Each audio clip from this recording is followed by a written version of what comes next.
Arthur, are you listening? You just need to sign the papers and we're finished. My wife, Annie, whom I've been married to for over 25 years, was speaking to me. I tried to pay attention, but her voice seemed to drift further away as her rant continued. It all began this afternoon when I came home from work. Annie sat at the table with a glass of wine and a determined expression. Unfortunately, she only had one glass, neglecting to consider if I might want one too, especially given the direction our conversation was taking. I sensed trouble brewing as I sat down. Without asking about my day, Annie plunged into the news that she was leaving me. She claimed to have found her soulmate, someone who made her happier than I ever did, rendering me no longer adequate. Despite her escalating volume, her words became increasingly distant to me. Our story followed a familiar pattern. We met in high school, stayed together, and welcomed our daughter Sally shortly after getting married.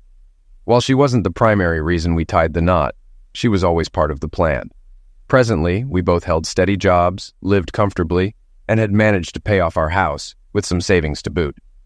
We frequently professed our love, took family vacations, and though our physical closeness had waned over time, we still found moments of closeness. I believed our love ran deep, and we were destined to grow old together until this afternoon. Annie's rant continued, her face reddening with each passing moment. "Arthur, look at me!" It became increasingly difficult to focus, but I turned towards her. "You need to sign these papers." She pointed adamantly at the documents before me. Her tone was demanding, yet I struggled to maintain concentration. It felt as though the room's brightness and color were fading, despite the kitchen lights being on. Internally, I was fraught with emotion, but externally, my body remained unresponsive. The longer I remained silent, the angrier Annie grew. The last thing I remember is her slap, though I couldn't feel the impact. I imagined it leaving a prominent red mark, but still I couldn't move, and the world seemed to darken around me. It had been a long day. The drive home from university was delayed due to an accident slowing everyone down. When I arrived home, there was an eerie quietness in the house. The lights were on, Dad's car was in the driveway, but Mom's was nowhere to be seen. Upon entering the kitchen, I threw my bag and books on the ground. Dad sat at the table, motionless, staring into space. On the table lay an open bottle of Mom's wine and a mostly empty glass. In front of Dad were papers with numerous "Sign Here" tabs. Approaching Dad, I touched his shoulder from behind.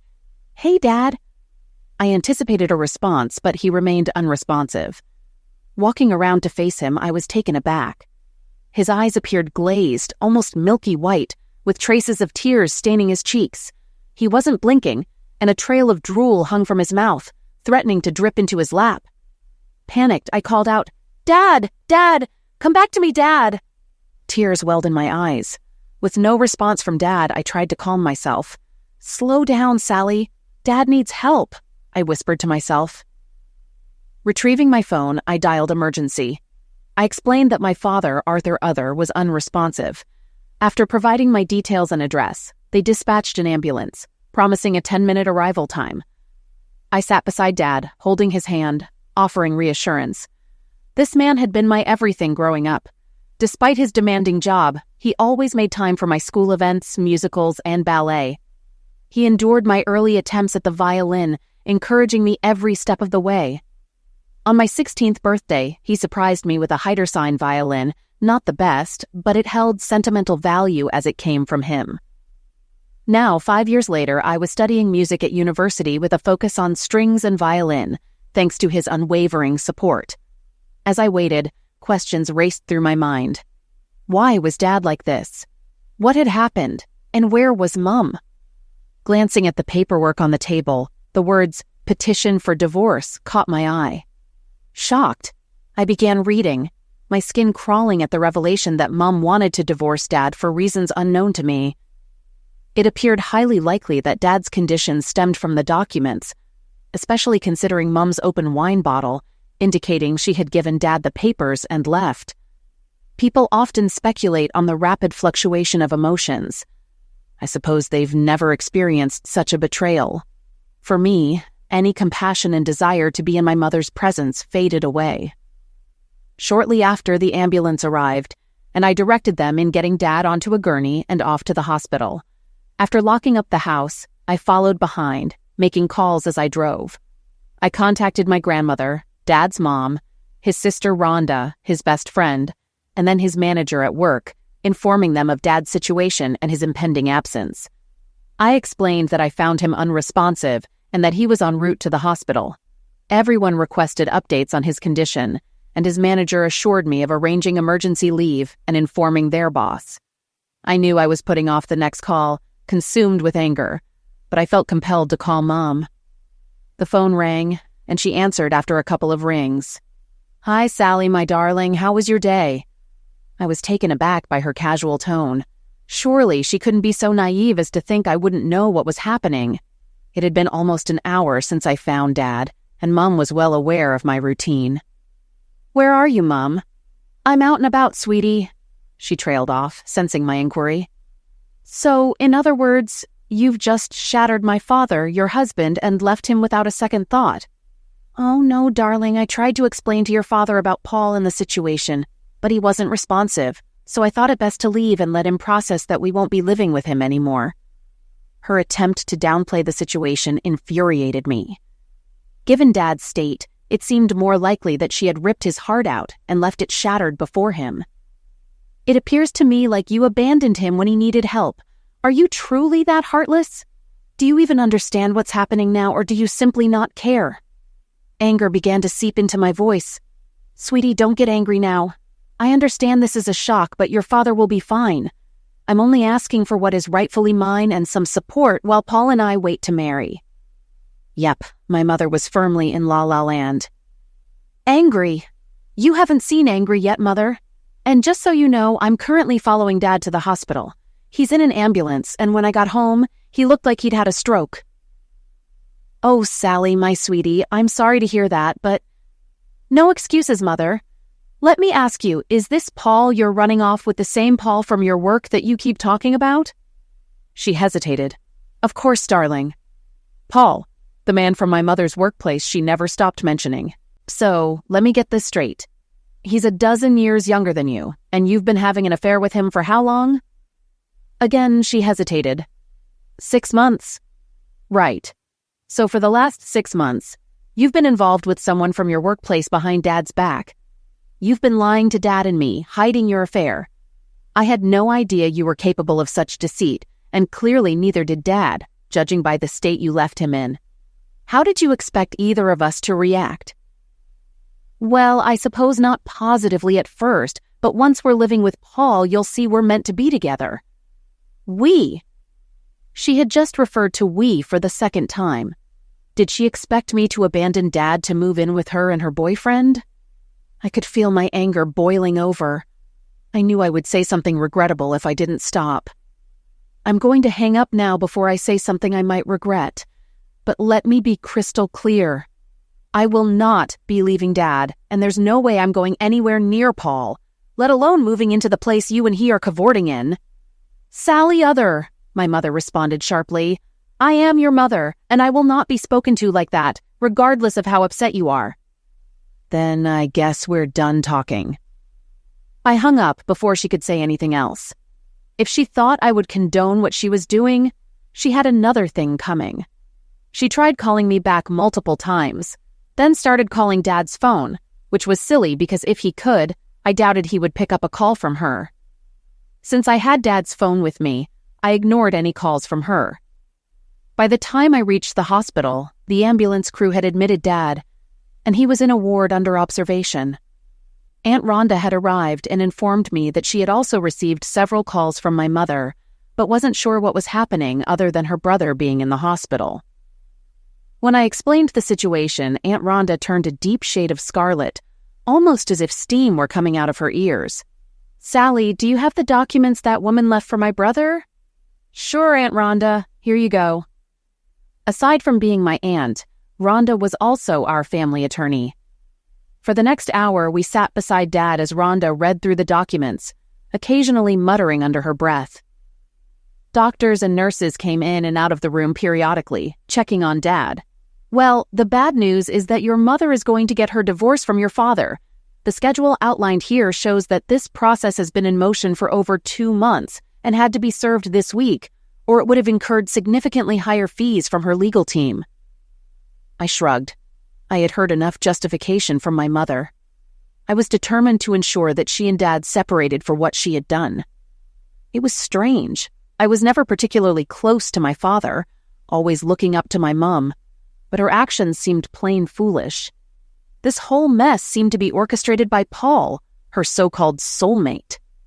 Regardless, Mom and Dad weren't going to weather this storm, especially if Dad's current condition was any indication.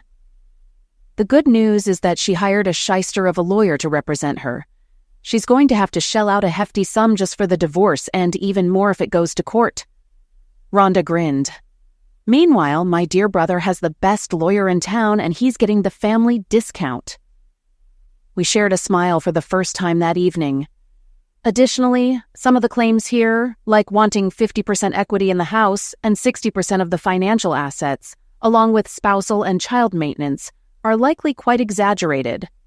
I assume from your reaction that you're not planning to live with your mother. I shook my head in confirmation. Good. Okay. I have some initial thoughts. However, we need to see what happens with your dad over the next 24 hours. Your mother could already be in hot water for abandonment and mental cruelty. The next few days flew by, with doctors constantly checking on Dad. Physically, he was fine and healthy, but he remained unresponsive. I managed to continue my university studies in the hospital chair by his bed, laptop and textbook in hand. Occasionally, a family member would relieve me, allowing me to go home, catch a few hours of sleep, and return. I'll admit, I shed a few tears at home, alone in the house. One of the most surprising moments during Dad's hospital stay was when Tina Williams, the owner of the company where Dad worked, paid him a visit. While I knew Dad's manager, Tom, I had never met Tina herself. Tina was a striking woman, curvaceous without being overweight, with tan skin, dark raven hair, and mesmerizing blue eyes that could make any person, male or female, swoon. As it turned out, Dad had been part of a group at his workplace that had supported Tina a few years back during her messy divorce. Her unfaithful ex-husband had attempted to claim a significant portion of their savings and nearly succeeded in taking half of her business. Dad had introduced her to Aunt Rhonda, who had successfully protected Tina's assets, ensuring she didn't lose any business shares and securing child support for her then 6-year-old daughter. Tina visited Dad several times, expressing shock when I briefed her on the general summary of why he was hospitalized. She brought cards from everyone at Dad's workplace and spent time holding his hand, sharing stories from the office. It turned out Dad had a knack for humor in the workplace, and his absence was deeply felt by his colleagues. I should mention that Dad is an accountant by profession, working for one of the financial clearinghouses that assist banks in processing payments to financial institutions. While the work may be tedious, Dad apparently brightened up the workday for everyone with his humor and presence. About 2 weeks later, I returned from a shower and a nap at home to find Rhonda and Tina in the midst of a conversation. Although it seemed a bit heated, their frustration was aimed at my mother rather than each other. It turned out that my mother had sent a demand letter to Tina, requesting access to all of Dad's bonuses from the past few years. It didn't matter that the bonuses had already been paid out. The letter demanded that she receive 50% of them within 30 days into a designated bank account, or she would pursue legal action against Tina. Besides the absurdity of her claim for money already dispersed, it seems like she and her new partner are in dire financial straits since I've frozen all the joint assets while Arthur is incapacitated, Rhonda remarked, sporting an exploitative grin. I chuckled, making my presence known. Yes. This morning I received my first communication from Mom in 2 weeks. A text message asking if I could lend her a few $1,000s. I haven't responded because I'm still pretty upset with her. I mean, she hasn't even asked about Dad since I told her what she did to him. Over the past couple of weeks, Tina had become fiercely protective of my dad. Whenever my mother was brought up, Tina's eyes narrowed, her voice dropping in pitch, indicating her deep disdain for Annie Uther. It was as if I could see sparks flickering around her smoldering eyes. I just hoped she never had to be in the same room with my mother, otherwise I feared she might incinerate her on the spot. Despite my current feelings toward my mother, she was still my mother. She has destroyed the most wonderful man. Sally, if it weren't for your father, I wouldn't have my Clarice or my business. So many people in the office helped me during one of the lowest points in my life, but your father took the time to listen to me. He never judged my ex-husband or me. He just let me talk. No one has ever done that without offering an opinion. He introduced me to your aunt here, ensuring I was taken care of. If he were single, I would have pursued him with everything I had after my divorce. I shrugged and let a smile grace my face. He won't be married much longer. Their faces registered realization, and Rhonda giggled while Tina smiled. Thanks, Sally. I needed that. I still can't believe what your mother has done to him or that she discarded such an amazing man. I need to head back to the office, but before I do... Tina walked over to my dad, and as Rhonda and I watched, she bent down and gave him a tender but sincere kiss on the lips. She looked up at us and smiled. However, her smile quickly turned into shock when my dad emitted a groan. As I gradually woke up, I sensed soft lips on mine, just the right amount of pressure, conveying a gentle and tender affection I hadn't felt in a long time. The hospital room's beeping and my groans reminded me of my surroundings. Anticipating Annie's presence as I opened my eyes after that affectionate kiss, I was surprised to find Tina standing there with a smile on her face. "Tina?" Approaching from the other side of the bed, Sally and Rhonda joined us. "It's okay, Daddy. You're going to be okay, you hear?" As my memories caught up with me, I realized Annie was leaving me or had already left. What happened? Over the next few minutes, the three of them filled me in on how Sally had found me unresponsive, called an ambulance, and discovered the divorce papers, revealing Annie's months-long infidelity. I learned how Annie had threatened Tina once Rhonda froze our finances until they could determine my condition. "How long?" 2 weeks, Arthur," Rhonda replied. I turned to Tina. You kissed me?" Tina blushed. "Yeah, sorry, I was about to head back to the office and was saying goodbye." I smiled. "No, it's okay. I guess I'm on the market, so I think it's okay." Over the next few hours, various doctors came through, conducting physical checkups, blood tests, and more. Tina canceled her visit to the office and stayed, along with Rhonda and Sally. Among the doctors was a psychologist. As he probed into my experiences, I recounted finding Annie alone, drinking, and her announcement of leaving me.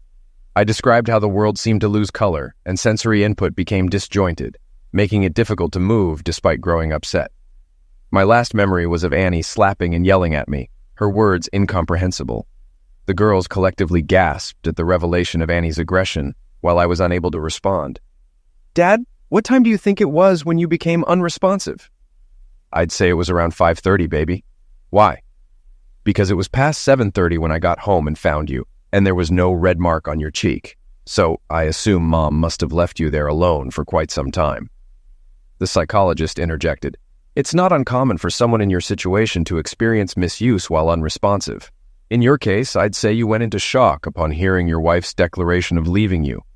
Although this is a much more extreme case than usual, it does make sense." Rhonda added, "When Arthur was young, there was a bully a few years older than him. He teased Arthur quite a bit, and one day a neighborhood parent found Arthur lying on the ground in a local park. Our parents put him to bed, and he woke up the next morning. It wasn't overthought, as he woke up regularly the next day, but it did happen. I remember Billy pushing me around and teasing me in the park. After a while, I didn't know what happened, but when I woke up, Mom and Dad told me I had passed out and someone brought me home. When I told them about Billy, they spoke to his parents. The next day, Billy came up to me at school and apologized. I chuckled at the memory. I don't think he was sincere, but he never bothered me again after that day. "I believe we may have a precedent here," the psychologist mentioned. "In many ways, the mind remains poorly understood. However, if something similar has occurred before, it's plausible it could happen again." I frowned. He reassured. "I wouldn't worry too much. With the love and attention of these 3 lovely ladies, even if something were to happen again, I believe you will be well taken care of." We conversed for a few more minutes before he excused himself. I also found myself fatigued, which might seem odd for someone who had just slept for the past 2 weeks. But I was. So I sent all 3 girls home to rest, and informed them they could visit me tomorrow to ensure I was all right. Over the next 2 days, I eased back into life. Tina brought me a work laptop and a few simple tasks to complete with instructions, only if I felt bored. Rhonda visited primarily to review her revised divorce documents and to have me sign some papers so she could proceed with ending my marriage to Annie. Rhonda also brought along a young detective, Karen Hill. Detective Hill conducted an hour-long interview with me regarding my experience that night with Annie. She thanked me and informed Rhonda and me that her report would be ready in a few days. I wasn't certain if we were planning to file a complaint against Annie. Eventually, however, Rhonda instructed me to leave everything to her, kissed me on the forehead, and departed. On the second day afternoon, after waking up from what Sally dubbed my checkout, I was discharged to return home. Sally accompanied me, and I was surprised to find Tina waiting at the door. She assisted Sally in guiding me to her large suburban SUV. Tina stayed for dinner that night. We opted for takeout, and she pitched in to clean up before staying to watch TV with us for a couple of hours. When she left, Sally hugged her and made sure I walked her to her car. "Tina, thank you so much for everything you've done these past few weeks. I don't know how I can repay you." "Well, in a few weeks, when you're feeling back on your game, you can take me out for dinner and dancing." I blushed. Here I was, just an afternoon out of the hospital, and the woman whose kiss had awakened me was asking me out. But she was attractive, and according to Annie, I was to be a single man again. "Okay, next Friday night after work. That gives me almost 2 weeks to get myself back to normal." She nodded and gave me a warm hug. It lingered a little longer, and I sensed a deeper meaning. As she got into her car, I found it amusing that for a moment I wondered about the name of the woman I had been married to for almost 25 years. For the next few days, Sally, Rhonda, and Tina hovered around me, ensuring I was all right. It was comforting to be cared for in such a way. However, the news Rhonda brought me that Friday afternoon caught all of us a little off guard. "This afternoon, Annie got arrested," she announced. "What happened?" I inquired. "Well, after your statement to the police at the hospital, they issued an arrest warrant for Annie on grounds of mental cruelty to a person with a disability. This is because you were mentally disabled and unable to defend yourself at the time. Also, she left you unattended for an unspecified period, which adds to her troubles," she explained. "What does this mean for the divorce?" Tina, who had joined us again for dinner, asked. That evening, she had her 8-year-old daughter Clarice with her, who was watching a Disney movie in the lounge room while we conversed. With Monday marking my return to work, Tina would see me then. However, I was starting to grasp that she was seeking more than just an efficient number cruncher in the office. I found myself not objecting to the idea of Tina and picturing her, contemplating what lay beneath those nicely fitting clothes she wore whenever she visited. Rhonda grinned. "It's likely going to tilt a few things in Arthur's favor. I'm advocating for a 50-50 split of the bank accounts in the house. I know we could aim for more given the circumstances, but I reckon Arthur would want to be fair." I nodded. "Annie won't be able to touch any of the bonus money she tried to extract from you, Tina. I filed a case against her for extortion alongside the mental cruelty charge. It won't do much except prevent her from accessing what isn't rightfully hers. She'll probably be out in a couple of days, none the worse for wear, and likely back with her wretched soulmate. What I aim to do is expedite the divorce using Arthur's hospitalization and recovery as a pretext. Then, depending on her reaction, I have plans in motion. I'll ensure Arthur doesn't lose anything he shouldn't," she said, smiling. "So, how long will the divorce take, Aunt Rhonda?" Sally inquired. "Assuming everything goes smoothly, it should take around 3 months. After that, if Annie decides to contest anything, I'll bring in reinforcements, which will prolong the process but inflict more damage on her," Rhonda explained. That evening, as I escorted Tina to her car, Sally assisted Clarice into the back seat of the large Suburban. Tina embraced me once again and surprised me with a quick kiss, reminiscent of the other day.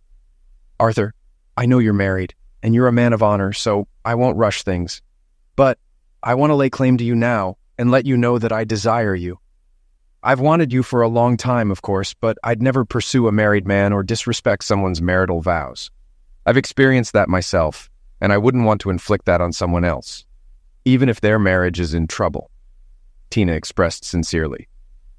For a moment, I gazed into her deep blue eyes, brushed a strand of her dark hair from her face, and then leaned in to kiss her. Instead of a tender kiss, it became one filled with passion, lasting perhaps 30 seconds. I sensed the mutual connection between us. When I pulled back, Tina's eyes were closed, and she ran her tongue over her lips, savoring our kiss. I grinned. "Consider that my acknowledgement of your claim." We glanced at the girls, both of them giggling at our kiss. Clarice was clapping, and Sally sported a huge grin. As Tina and Clarice drove off, Sally hugged me and we waved goodbye.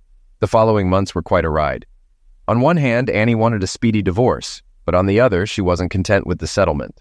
It seemed Paul was calling the shots, convincing her she deserved the lion's share of the assets.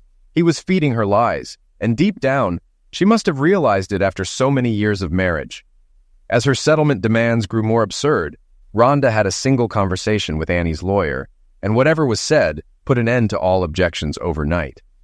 Tina and I went on dates every Friday night while Sally began babysitting Clarice, picking her up from school and looking after her, giving Tina and me time for dinner, coffee, and entertainment.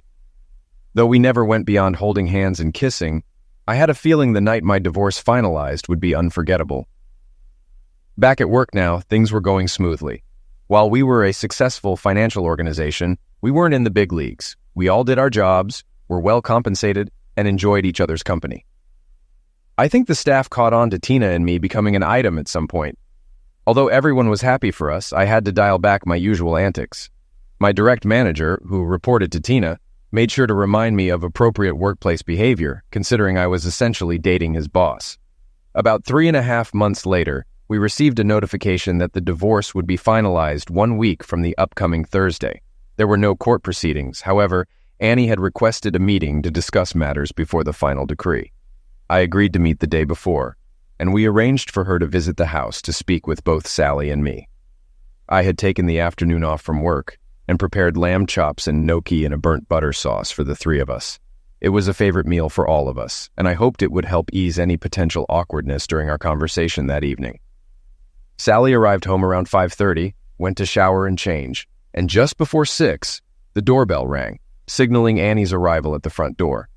I haven't described Annie's appearance in some time, but perhaps I should now, with a before and after perspective. Before everything unfolded a few months ago, Annie was an attractive mid-40s housewife. She had cropped, shoulder-length brown hair, a curvy figure typical of a mother, and although carrying a few extra pounds, she was still quite attractive. With a well-proportioned 34C bust and an appealing rear, she was an attractive wife. Unfortunately, the woman standing before me now was almost unrecognizable. Annie had gained a significant amount of weight, developed jowls under her chin and puffy cheeks. Her stomach, which had previously had a slight mom belly, now sagged over her pants, and her once curvy posterior had expanded. Furthermore, she was dressed in loose-fitting clothes that concealed even more. Now, I have nothing against people of larger size, but that wasn't the Annie I knew. I think my surprise at her physical transformation was evident on my face, although Annie made no comment about it, merely grimacing in response. Hello, Annie. Please come in," I greeted as we entered the kitchen. I offered her a glass of wine, which she accepted, and we engaged in small talk for a few minutes. She inquired about work and my well-being, while I skipped the inquiry about her health. "It's what Paul wants. He didn't like how thin I was, so we've been working on bulking me up," she addressed the unspoken question. I frowned. For over 25 years, I had cherished this woman. Despite her actions, a lingering concern for her health remained, albeit greatly diminished. "You don't approve, do you?" She looked at me. "No, Annie, I don't. When we were together, you were a healthy size. But I'll be honest, I'm taken aback by your appearance. You don't seem well, and if I weren't so hurt by what you did, I'd be more concerned about your health and try to help," I expressed. "But you don't care, do you?" Her expression fell. "You and Sally, you're happy and healthy without me here." "Well, there's a part of me that cares, but when you walked out of here and practically left me for dead," I trailed off, shrugging while she sighed. "I deserve that. I did a terrible thing, didn't I?" "No, Mother," Sally interjected, appearing fresh from the shower. "You did a freaking horrible thing. You single-handedly tore apart a happy family, then walked out without a care in the world. And I, for one, can't understand why Dad agreed to let you come here tonight." "Sally, calm down," I intervened. "Your mother knows the situation we're in and how unhappy we all are. She requested this meeting tonight, so I thought the least we could do is be mature and hear her out." Sally wasn't pleased. As far as I could tell, like me, she hadn't spoken to her mother since that momentous day. The way my daughter was glaring at her mother, this situation wouldn't end well for anyone. It was time to steer the conversation elsewhere. Attempting a cheerful tone, I suggested, "Tough discussions aren't ideal right before dinner, so let's eat first." I served dinner, and though no one spoke, there were numerous glances exchanged across the table. Sally maintained a steady glare at her mother throughout the meal. After dinner, I cleared the table and Annie requested to speak to Sally alone. "No way! You can say whatever you want to me with both of us present," Sally retorted firmly. I felt torn, but it was evident Sally was resolute about not being left alone with her mother. Annie seemed to sense that too. The look in her eyes mirrored what her mother had done to me on that fateful night. She acquiesced. Annie took a deep breath, hesitant to discuss matters in front of me, but she addressed Sally. "Well, Sally, I wanted to ask for your forgiveness for what happened that night. I didn't handle things properly, and despite everything, I don't want to estrange my daughter forever." Glancing at me, Annie added, "There's more, but I'd prefer to discuss it in private without your father present." "Sorry, Mom, but if you can't say it to both of us, then I don't want to hear it," Sally declared. Before Annie could respond, Sally stood up and left the room, slamming her bedroom door shut moments later. "I hope that would go better," Annie murmured softly, more to herself than to me. "I think considering the circumstances, it went rather smoothly," I replied, letting her know I understood. "Really?" Annie sounded surprised. "Yes, really," I sighed, continuing. "Annie, you need to realize that at this moment, nobody in this house holds much affection for you." She started to reply, but I raised my hand, signaling her to let me finish and lay everything out. "First, you engage in a long-term carnal affair with someone, then conceal it from both Sally and me. Next, you serve me with divorce papers out of the blue, and when I enter what Sally refers to as checkout mode, you proceed to yell, scream, and then slap me." Annie appeared stunned, like a deer caught in headlights. "Yes, I remember that, and I recall most of that time until shortly after you first slapped me. But let's continue. At some point, you abandon me when I am unresponsive, leaving me there until Sally arrives home and discovers me in the same state," I recounted. Annie's expression turned to panic. "When Sally calls you, you show no concern for me despite your daughter being visibly distressed about her father. You never once inquire about my well-being until tonight, make unreasonable demands of my workplace, and upon entering here, it's still all about you. You ask Sally for forgiveness, yet you have not apologized to her at any point." I paused briefly, hoping my words would resonate. "Yes, Annie, with all of that considered, I think things went quite well." Annie's gaze shifted to the floor, tears welling in her eyes. They hadn't yet fallen, but they lingered threateningly. I couldn't discern whether they were for Sally, myself, or simply a reflection of her own emotions. Continuing, I stated, "Now our divorce will be finalized tomorrow, and unless you have anything further to add, I believe we have fulfilled your request for a final meeting." I walked to the door and opened it. Annie glanced at me before exiting. Once outside, she turned to look at me.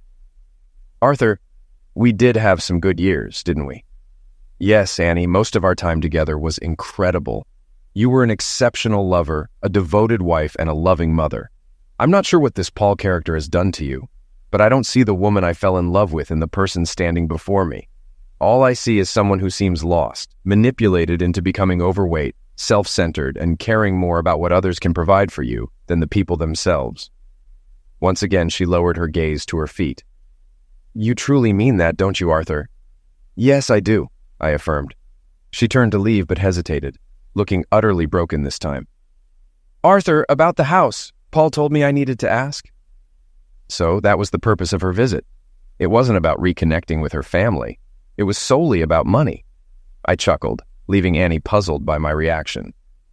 "Go tell your soulmate that you'll have your share of the savings and the equity from this house transferred to the bank account your lawyer provided to Rhonda by this time tomorrow. And Annie," she glanced at me, "protect that money from Paul or you won't have it for long. Update." The next morning marked the final decree, and Annie and I were officially no longer husband and wife. There was a small twinge of sadness within me, but it was fleeting. Mostly I felt content. The past few months had been challenging for everyone. Now, at 48 years old, I felt liberated, knowing I still had much life left to live. Rhonda phoned to inform me that pizza was on her tonight at my place. During lunch at the office, Sally dropped by. We reminisced about happier times with her mother when we were a complete family. Despite Sally's dislike for her mother, I could sense she missed the woman she once was. Truthfully, I did too. We shared many good years together. As Sally left, there seemed to be a silent exchange between her and Tina. Not long after, I was summoned to Tina's office. She closed the door and then kissed me passionately, as if the sun might never rise again. I must admit, I responded in kind. "Can I claim you as mine now, Arthur?" Tina asked. I felt a sore spot on my neck, likely from a bruise forming where she had just kissed me moments before. I think you may have already done that. That evening's dinner was delightful, with Sally, Rhonda, Tina, and Clarice all joining in to celebrate my newfound freedom from Annie. Later that Friday night, after the girls were in bed, Tina and I consummated our relationship. I must have done something right because throughout the weekend, Tina seemed a bit sore whenever she sat down, but her eyes burned with a fiery passion that I knew was reserved for me alone. 6 months later, we tied the knot in a beautiful ceremony by a local lake, with many of our colleagues in attendance. Though we initially planned to marry later, we decided to move the date up to coincide with the arrival of Sally and Clarice's new little brother. Update. 5 years had passed, and Sally, her boyfriend Tina, and I were enjoying dinner at a local restaurant when 5-year-old Keegan posed a question. "Daddy, who is that lady who keeps staring at us?" Turning to look, we spotted Annie sitting across the room. She had noticeably lost weight and appeared discontent. Since the divorce, we hadn't seen or heard from her, and she hadn't attempted to contact Sally. Excusing myself from the table, I approached her. "Hi, Annie." "Hi, Arthur. How are you?" I inquired. She glanced down at her chicken salad, replying, "You were right, Arthur. You were right about him. Paul convinced me I was his soulmate, and you meant nothing to him. But when I didn't receive the money up front, he persuaded me to gain weight because he loved me and preferred overweight women. After receiving the divorce settlement, you advised me not to give it to him. But I didn't listen. He squandered it in 6 months and then abandoned me." Though I was still upset with her, her story lacked the happy ending mine had. "Since then, I've spent every moment trying to rebuild the confidence he shattered and reclaim some semblance of my former self," she confessed, holding back tears as she looked at me. After all these years, that look resembled the Annie I once knew. "Arthur, I am so sorry. I treated you horribly. I did it because I believed Paul knew things you didn't. I abandoned the man who truly loved me, leaving you unresponsive and—" She paused, gripping the table's edge. "You could have died because of my actions. I know you can never forgive me, but I want to apologize." Tears streamed openly down her face. Surprisingly, Sally had joined us, standing beside me, also witnessing her mother's apology. She gave me a weary smile, grabbed my hand, and extended her hand to her mother. Seeing Sally and then witnessing her extending her hand, Annie panicked, attempting to leave, but Sally blocked her path. "Mom, stop! You don't need to leave!" Sally asserted. Sliding into the booth next to Annie, Sally and I joined her. I glanced at Tina, who nodded in agreement. For the next hour, mother and daughter conversed. There were many tears shed, but for once, they were healing, not hurtful. Once they caught up, Sally and I reintroduced Annie to everyone else. Annie seemed a bit unsettled when introduced to Keegan as Auntie Annie. Following that day, we gradually welcomed Annie back into our lives. Sally and her mother reconnected slowly, meeting for coffee every week or two. Trust developed gradually between them, but eventually solidified.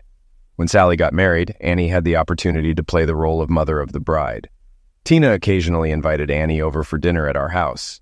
Initially, I suspected it was to spite Annie for what she had lost, and Tina had gained by marrying me. However, while they never became close friends, Tina and Annie developed an odd sort of friendship that I never quite understood. Rhonda never forgave Annie for the injury she inflicted on me, although she remained polite when they encountered each other. With Tina's approval, Annie and I engaged in some post-marriage counseling. We addressed many of the issues from our past, spanning over 5 years ago. The counselor speculated that Annie might have been experiencing hormonal imbalances, but Annie vehemently rejected this notion. No, I threw away the most precious things in my life that day. I had a loving husband and a daughter who wanted to be with me. No hormonal imbalance can justify how I destroyed everything good in my life for someone who was nothing but trouble in bed and had an inadequate appendage, she remarked with a sweet smile directed at me. "Arthur and Sally deserve better from me," she admitted tearfully, dabbing her eyes with a tissue. "It took me 5 years to reconnect with them.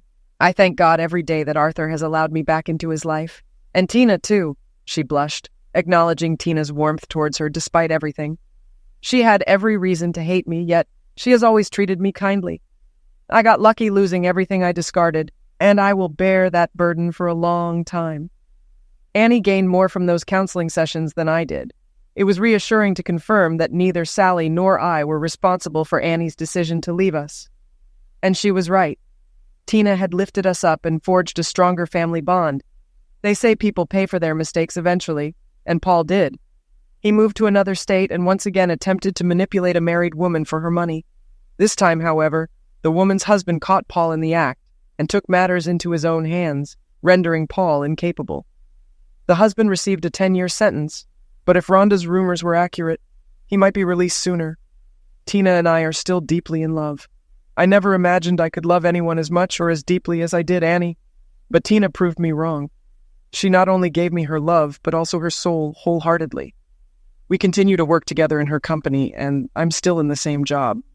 While we have our ups and downs, we always prioritize communication when it matters. Her physique remains remarkable, and we still make love frequently. We've even indulged in lovemaking moments in exotic locations while on vacation. Often, just one glance is enough to lead us locking the bedroom door and passionately indulging in each other. Once, after we had finished making love, showered and dressed, we entered the kitchen to find Sally and Annie engaged in conversation. We had recently learned that Sally was expecting, sparking excitement as the girls discussed the arrival of my first grandchild. My goodness, Sally, you'd think these two were teenagers with the way they behave. Tina, you'll have to let me in on your secret to keeping Arthur so lively. Maybe I can get some tips to keep Fred on his toes, Sally teased. Amidst laughter, I blushed. Annie had been casually dating lately, but nothing serious until Fred entered the picture. Mom, let them be. We all know that Dad has been on a mission since... You know, Sally teased mischievously, her eyes twinkling. Annie hesitated while Sally laughed and Tina blushed.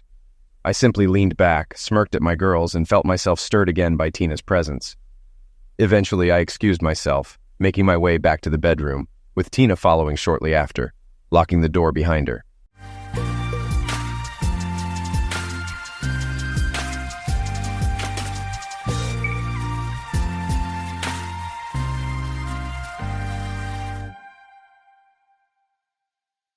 Welcome to another story on Cheating Tales Lab. We're so happy to have you here, and today's story is one we think you'll really enjoy. So without further ado, let's begin. I stared at the laptop screen, my jaw clenched. The GPS tracker blinked, showing Lydia's location at some trendy cafe downtown. It was 9 p.m. on a Tuesday. She was supposed to be at yoga. Damn it, Lydia, I muttered, rubbing my temples. I'd suspected something was off for weeks. Late-night classes, constant texting, and a growing emotional distance.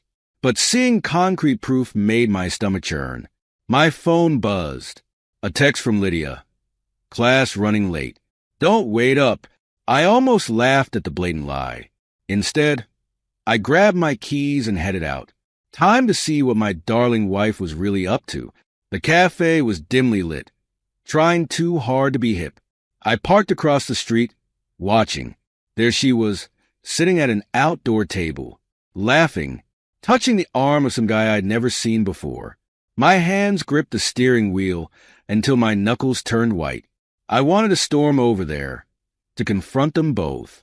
But no, I needed more information before making my move. I snapped a few photos with my phone, then drove home, my mind racing. Who was he? How long had this been going on? And more importantly, what was I going to do about it? Back at our house, our obscenely large house that I'd worked my ass off to afford, I poured myself a scotch and settled into my home office. Time to do some digging. It didn't take long to find him online. Ethan Blackwood, 32, local celebrity yoga instructor, with a carefully curated Instagram full of shirtless photos and inspirational quotes. What a joke. I was still scrolling through his social media when I heard Lydia's key in the door. Showtime. Adrian, she called out. You still up? I stepped out of the office, scotch in hand. Hey, hon, how was yoga? She faltered for just a second before regaining her composure. Oh, great. Really challenging class tonight. I bet, I said, keeping my voice neutral. You must be exhausted after all that exertion. Lydia's eyes narrowed slightly. What's that supposed to mean? I shrugged, taking a sip of scotch. Nothing. Just making conversation. She stared at me for a long moment, then seemed to relax. Well, I am beat. I'm going to grab a shower and head to bed. Sweet dreams. I said, watching her go. Once I heard the shower start, I went back to my research. I needed proof. Real, solid proof that would hold up in court. Because make no mistake, there was no way in hell I was letting Lydia walk away with half of everything I'd built. The next morning, I made some calls and arranged a meeting with Frank Sutherland, a private investigator who came highly recommended. We met at a nondescript diner, away from prying eyes. Frank was a grizzled man in his 50s, with sharp eyes that missed nothing. "So, Mr. Hawthorne," he said after I'd laid out the situation, "you want proof of your wife's infidelity." "That's right," I replied. "Concrete evidence. Photos, video, whatever it takes." He nodded slowly. "And what do you plan to do with this evidence once you have it?" I met his gaze steadily. "Whatever I have to do to protect myself and my assets."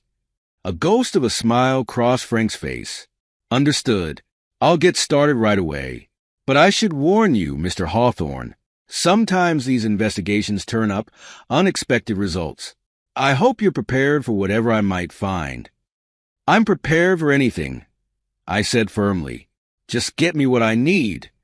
As I left the diner, my phone buzzed. A text from my best friend and business partner, Victor. "Drinks tonight?" I hesitated and replied, "Sure, the usual spot at 8. I needed to talk to someone about all this, and if there was anyone I could trust, it was Victor. We'd been through too much together for me to doubt him now. The bar was crowded when I arrived, but I spotted Victor at our regular table in the back. He waved me over. 2 whiskeys already waiting. "You look like hell," he said as I sat down. I chuckled humorlessly. "Feel like it too." I took a long sip of whiskey, savoring the burn. "It's Lydia." Victor's expression turned serious. "What's going on?" I told him everything, my suspicions. Following Lydia to the cafe, hiring the PI. He listened intently, his brow furrowed with concern. "Jesus, Adrian," he said when I finished. "I'm so sorry. What are you going to do?" "I don't know yet," I admitted, "but I'm not letting her get away with this. I've worked too damn hard to let her and her boy toy take me for everything I'm worth." Victor nodded slowly. "Just be careful, okay? Don't do anything rash. Maybe there's an explanation." "An explanation?" I cut him off, anger flaring. "For what? Her lying to my face? Sneaking around behind my back?" He held up his hands placatingly. "I'm just saying, wait until you have all the facts before you make any big moves. You've got a lot to lose here, Adrian." I took a deep breath, forcing myself to calm down. "You're right. I know. I can't believe she'd do this to me, after everything we've been through together." Victor reached across the table, clasping my shoulder. "Whatever happens, I've got your back. You know that, right?" I managed a small smile. "Yeah, I know. Thanks, man." As I drove home that night, Victor's words echoed in my head. "Be careful. Don't do anything rash." But with every passing day, every lie Lydia told, I could feel my control slipping. Something had to give, and soon. The next week passed in a blur of suspicion and barely contained rage. I went through the motions at work, but my mind was constantly on Lydia and her betrayal. Frank sent regular updates, more yoga classes that were anything but clandestine meetings at out-of-the-way cafes and parks. Finally, he sent the message I'd been waiting for. "Got what you need. Meet me at the diner." I made an excuse to leave work early and raced to meet Frank. He was waiting in a corner booth, a thick manila envelope on the table in front of him. "It's all here," he said without preamble as I sat down. "Photos, video, phone records. Your wife's been having an affair with this Ethan guy for at least 3 months." I reached for the envelope with shaking hands, but Frank held it back. "You sure you want to see this?" he asked, his expression grave. "Once you do, there's no going back." I met his gaze steadily. "I'm sure." He nodded and handed over the envelope. I opened it, steeling myself for what I was about to see. The first photo hit me like a punch to the gut.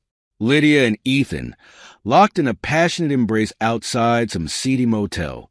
I flipped through the rest quickly, each image searing itself into my brain. Them laughing over dinner, walking hand in hand through the park, kissing in his car. There's video too, Frank said quietly. But I'll leave it up to you if you want to watch that. I shook my head, shoving everything back into the envelope. This is enough. I pulled out my checkbook. Thank you for your work, Mr. Sutherland.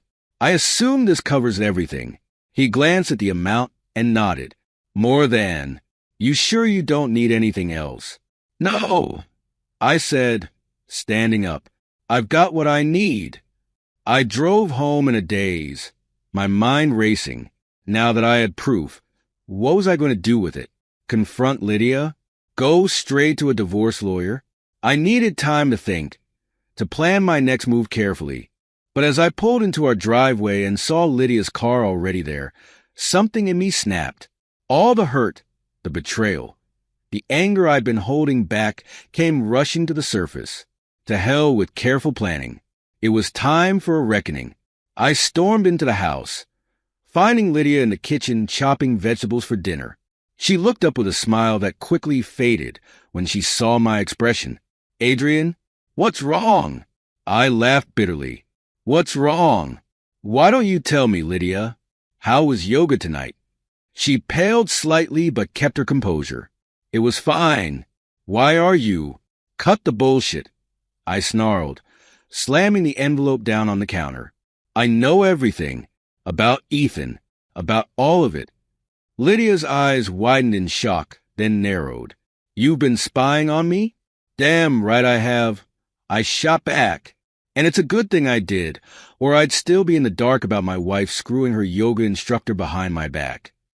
It's not like that, Lydia protested, her voice rising. You don't understand. Oh, I understand perfectly. I cut her off. I understand that while I've been working my ass off to give us this life, you've been throwing it all away for some narcissistic pretty boy. Lydia's expression hardened. Maybe if you paid half as much attention to me as you do to your precious company, I wouldn't have had to look elsewhere. I reeled back as if she'd slapped me. So this is my fault? You're blaming me for your decision to cheat. I'm not blaming you, she said, her tone softening. I'm just saying, we've been drifting apart for a long time, Adrian. Ethan, he makes me feel alive again. I shook my head in disgust. Spare me the justifications. I don't want to hear it. I want you out of this house. Tonight. Lydia's eyes widened in panic. What? Adrian, no. We can work this out. We can go to counseling, try to... There's nothing to work out, I said coldly. We're done. I'll have divorce papers drawn up in the morning. You can't just throw me out, she protested. This is my home, too. I have rights. I laughed humorlessly. Rights? You lost any rights you had the moment you decided to cheat. You want rights? Talk to my lawyer. I turned to walk away, but Lydia grabbed my arm. Adrian, please. I'm sorry. It was a mistake. I love you. I jerked away from her touch. Don't you dare say you love me. If you loved me, you never would have done this. Tears welled up in Lydia's eyes. What about everything we've built together? Are you really willing to throw it all away? I stared at her for a long moment, seeing not the woman I'd loved for years, but a stranger, a liar, a cheat. You threw it away? I said quietly. Not me. Now get out. I walked away, ignoring her pleas and protests. I locked myself in my office, listening as she moved around the house, gathering some belongings. Finally, I heard the front door open and close. Only then did I allow myself to break down, pouring another scotch with shaking hands. It was over. My marriage, the life I thought I had, all of it built on lies. But as the initial shock wore off, another emotion began to take hold. Determination. Lydia might have betrayed me, but I'd be damned if I let her destroy everything I'd worked for. I pulled out my phone and dialed Victor's number. Hey, I said when he answered, I need your help. It's time to go to war. The next morning, I woke early and headed straight to the office of Evelyn Green, one of the top divorce attorneys in the city. I'd called in every favor. I had to get an emergency appointment. Evelyn was a sharp-featured woman in her 50s, with a reputation for being utterly ruthless in court. "Perfect. Mr. Hawthorne," she said as I entered her office. "I understand you're in need of my services." I nodded, taking a seat across from her desk. "My wife's been cheating on me. I want a divorce, and I want to make damn sure she doesn't take me for everything I'm worth in the process." Evelyn's eyebrows raised slightly. "I see. And do you have proof of this infidelity?" I placed Frank's envelope on her desk. "Everything's in there. Photos, videos, phone records, you name it." She opened the envelope, scanning its contents with a practiced eye. "This is good," she murmured. "Very good. It certainly strengthens our position. So what do we do now?" I asked. Evelyn leaned back in her chair, fixing me with a steely gaze. "Now, Mr. Hawthorne, we prepare for war. Your wife is going to fight this. Make no mistake. She'll try to paint herself as a victim, claim emotional neglect, possibly even abuse." I started to protest, but she held up a hand. "I'm not saying it's true. I'm saying it's what she'll likely try. We need to be ready for anything." I nodded slowly. "Whatever it takes. I'm not letting her walk away with a dime more than she deserves." A small, predatory smile crossed Evelyn's face. "I was hoping you'd say that. Now, let's talk strategy." For the next 2 hours, we went over every detail of my marriage, my finances, the evidence against Lydia. Evelyn was thorough, leaving no stone unturned. "One last thing," she said as our meeting wrapped up. "I need you to start documenting everything. Every interaction with your wife, every expense, every phone call, anything that could be relevant to the case." "Got it," I replied, standing up. "Thanks for your help, Ms. Green." She nodded. "We'll be in touch soon. And Mr. Hawthorne, try to keep your cool. I know it's difficult, but anything you do now could come back to haunt us in court." I left Evelyn's office feeling both drained and energized. The reality of what I was about to go through was daunting, but I was ready for the fight. As I drove back to the office, my phone rang. "Victor." "Hey," I answered. "What's up?" "Just checking in," he said.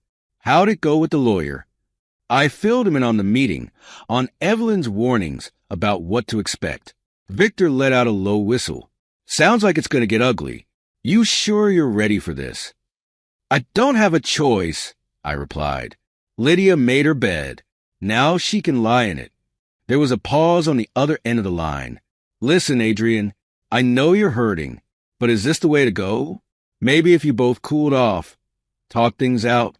"There's nothing to talk about." I cut him off. "She cheated, Victor. She lied to my face for months. I'm done." He sighed. "All right, man. I just hate to see it end like this. But I've got your back, no matter what." "I know," I said, my tone softening slightly. "Thanks. I'm going to need all the support I can get." As I hung up, a flicker of doubt crossed my mind. Was I being too hasty, too harsh? But then I remembered the photos, Lydia's lies, the look on her face when I confronted her. No, this was the only way forward. I arrived at the office, trying to focus on work, but my mind kept drifting. I'd built this company from the ground up, poured everything I had into it. The thought of Lydia trying to take even a piece of it made my blood boil. My assistant poked her head in around lunchtime. "Mr. Hawthorne, your wife is here to see you." I tensed, then forced myself to relax. "Send her in." Lydia entered, looking pale and drawn. Gone was her usual perfectly put-together appearance. "Good. Adrian," she said softly, "we need to talk." I leaned back in my chair, keeping my expression neutral. "I think we said everything we needed to say last night." She shook her head, taking a step closer. "No, please. Just hear me out. What I did, it was a terrible mistake. I know that. But our marriage doesn't have to end because of one stupid decision. I laughed bitterly. One stupid decision? Lydia, you've been lying to me for months, sneaking around, making a fool of me. That's not one decision. That's a calculated betrayal. I know, she said, tears welling in her eyes. And I'm so sorry, Adrian. Please, can we just talk about this? I made a terrible mistake, but I still love you. I stared at her, feeling nothing but cold contempt. Love? You don't know the meaning of the word. Get out of my office, Lydia. We'll communicate through our lawyers from now on. Adrian, please. Now, I said, my voice low. Lydia flinched, then turned and fled the office. I sat back in my chair, taking deep breaths to calm myself. I couldn't let her get to me. I had to stay focused, stay strong. My phone buzzed. A text from Frank. Got more info. Meet tonight? I replied quickly. 8 p.m., the usual place. The rest of the day crawled by. I buried myself in work, trying to ignore the constant ache in my chest. By the time I left the office, I was exhausted but determined. Frank was waiting at our usual booth in the back of the dimly lit bar. He nodded as I slid in across from him. What have you got? I asked without preamble. Frank leaned forward, his voice low. It's worse than we thought, Adrian. Your wife and this Ethan guy, they're planning something big. I felt my stomach drop. What do you mean? I've been monitoring their communications, Frank said. They're talking about framing you for something. Domestic abuse, maybe. Something that would ruin you socially and financially. I clenched my fists under the table. Those bastards. Do you approve? Frank nodded, sliding a USB drive across the table. It's all there. Texts, emails, recorded conversations. They're getting reckless, confident. They don't think you suspect a thing. I pocketed the drive, my mind racing. Thanks, Frank. Keep digging. I want to know every move they make. As I left the bar, I made a decision. It was time to go on the offensive. Lydia and her boy toy thought they could destroy me. They had no idea who they were dealing with. The next morning, I called Evelyn. I need to move faster, I told her. They're planning something big. Understood, she replied crisply. I'll have the divorce papers drawn up today. In the meantime, start documenting everything. And Adrian, be careful. Don't give them any ammunition to use against you. I spent the next few days in a state of hypervigilance. Every interaction with Lydia was carefully managed, recorded. I watched her try to provoke me, to push me into saying or doing something she could use against me. But I remained calm, detached. It all came to a head on a Friday night. I came home late from work to find Lydia and Ethan in our living room. The sight of them together in my home made my blood boil. What the hell is this? I growled. Lydia stood up, her eyes wide with fake innocence. Adrian, I didn't expect you home so early. Ethan just stopped by to save it. I cut her off. I know exactly what's going on here. Ethan stood up, moving slightly in front of Lydia. Look, man, there's no need for things to get ugly. We're all adults here. I laughed bitterly. Adults? Is that what you call sneaking around behind my back? Planning to frame me? Lydia gasped. Frame you? Adrian, what are you talking about? Don't play dumb, I spat. I know everything. The affair, your little scheme to accuse me of abuse. Did you really think I was that stupid? Ethan's face hardened. You don't know what you're talking about. Oh, I think I do, I said, pulling out my phone. In fact, I've got proof. Want to hear it? I played a recording of Lydia and Ethan discussing their plan. Lydia's face went pale, while Ethan's flushed with anger. You've been spying on us? Lydia screeched. Damn right I have. I replied coldly, and it's a good thing I did. Now, get out of my house, both of you, before I call the police. Ethan grabbed Lydia's arm. Come on, let's go. This isn't over, Hawthorne. I watched them leave, feeling a mixture of rage and vindication. Wasn't over, not by a long shot, but I'd won this round. The next few weeks were a blur of legal meetings and strategic moves.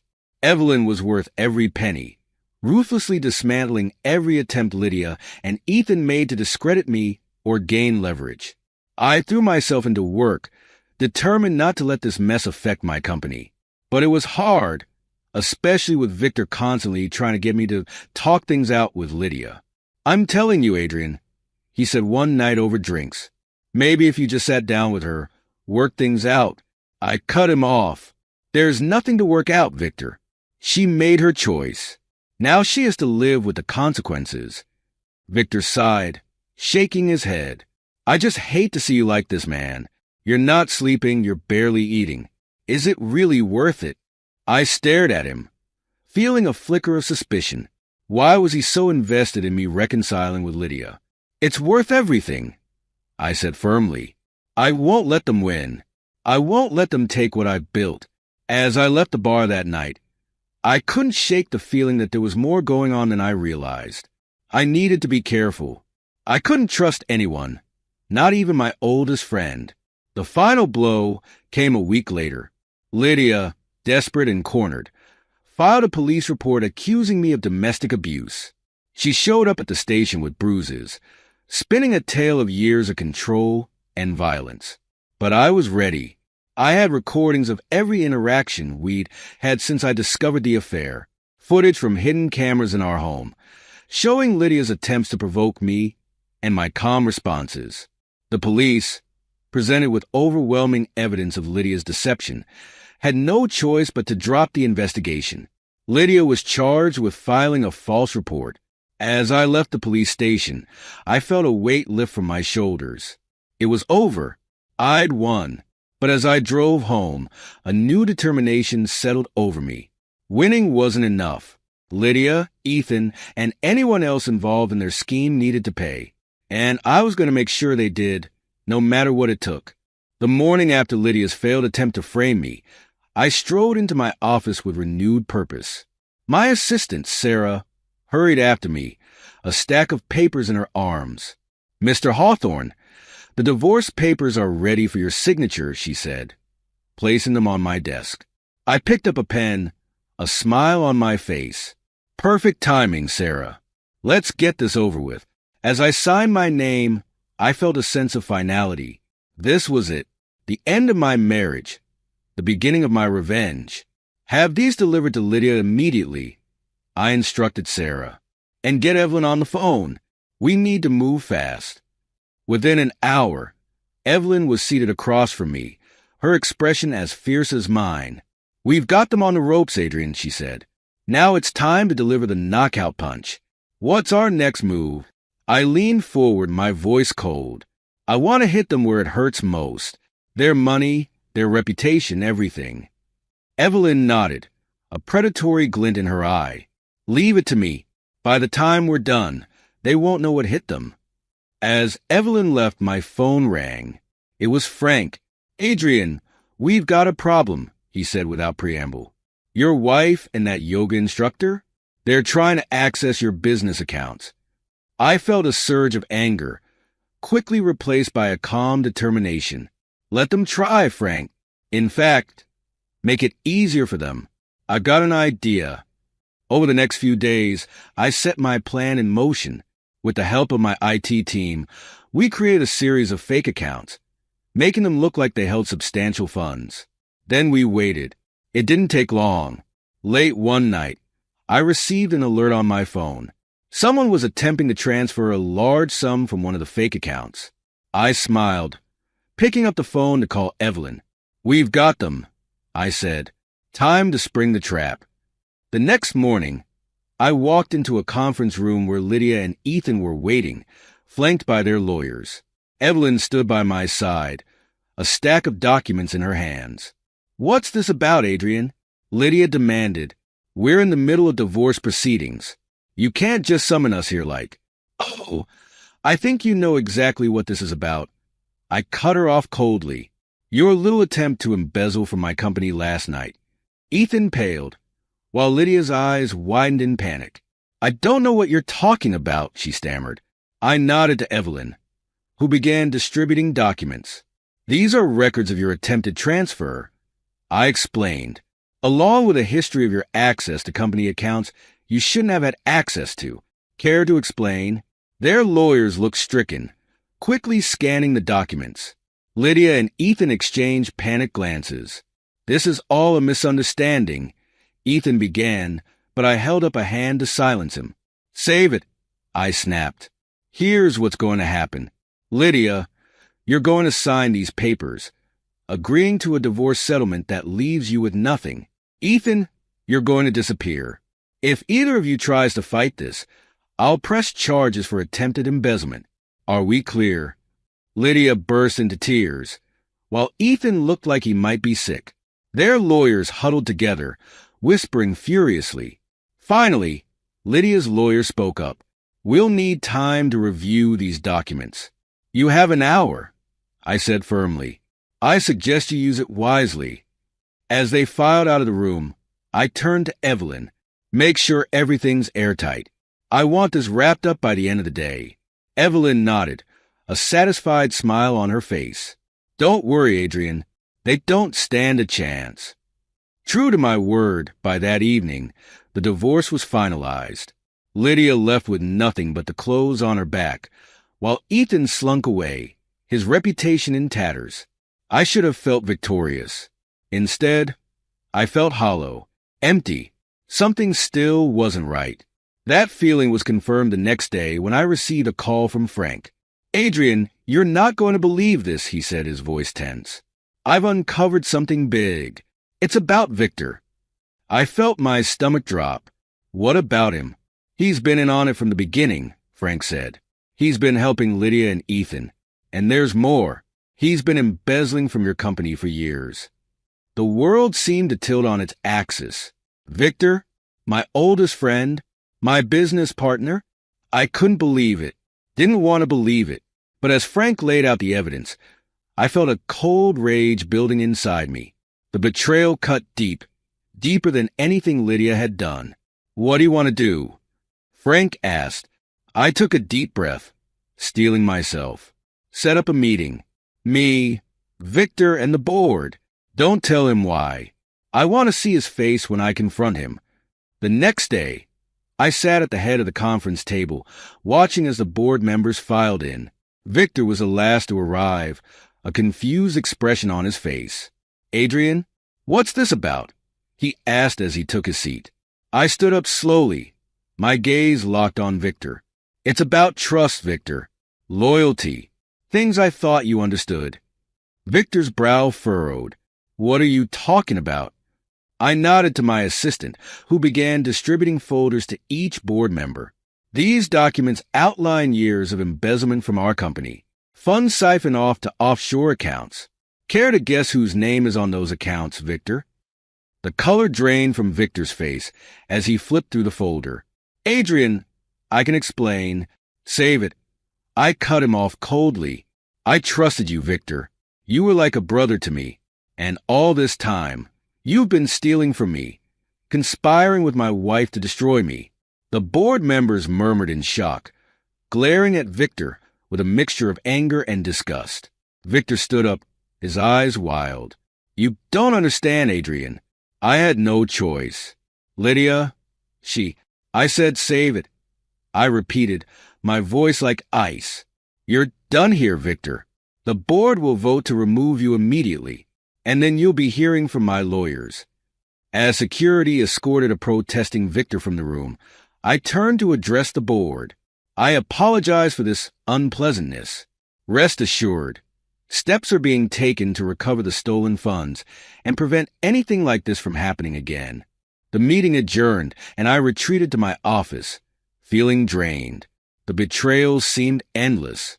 Was there anyone I could trust? My phone buzzed. A text from an unknown number.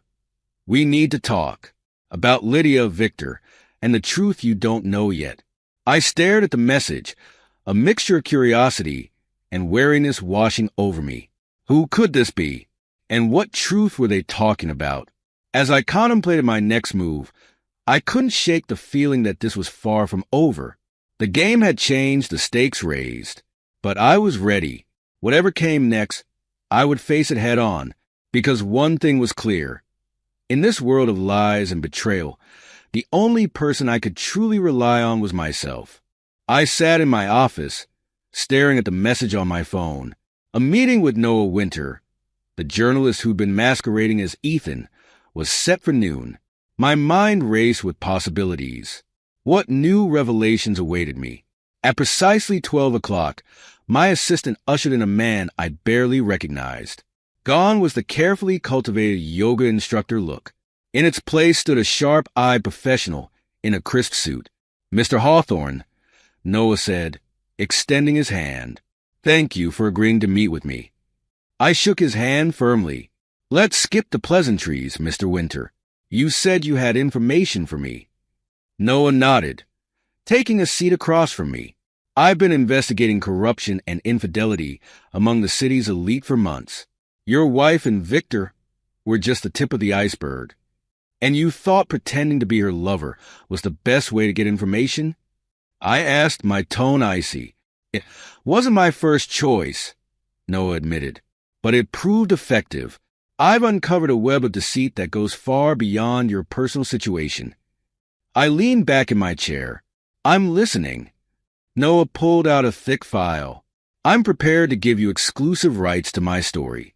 In exchange, I want your protection from any potential fallout." "Why me?" I asked, suspicion creeping into my voice.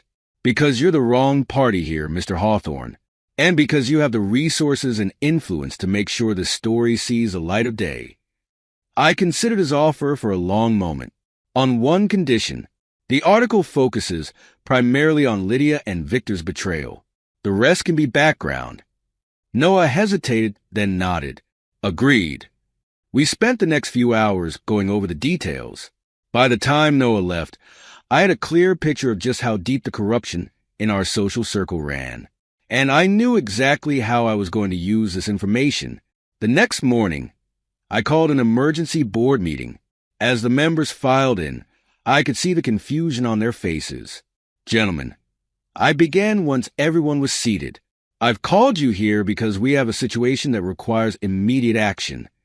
I laid out the basics of Noah's investigation, watching as shock and disbelief spread across the room.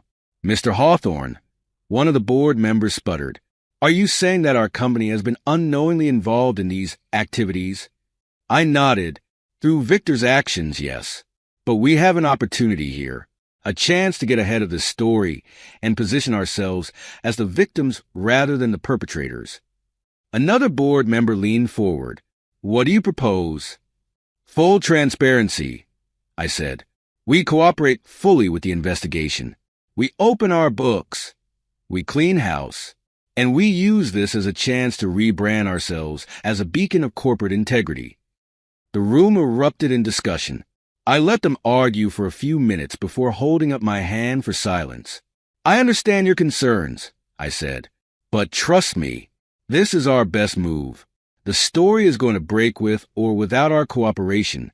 This way, we control the narrative." Slowly, one by one, the board members nodded their agreement. By the end of the meeting, we had a plan in place.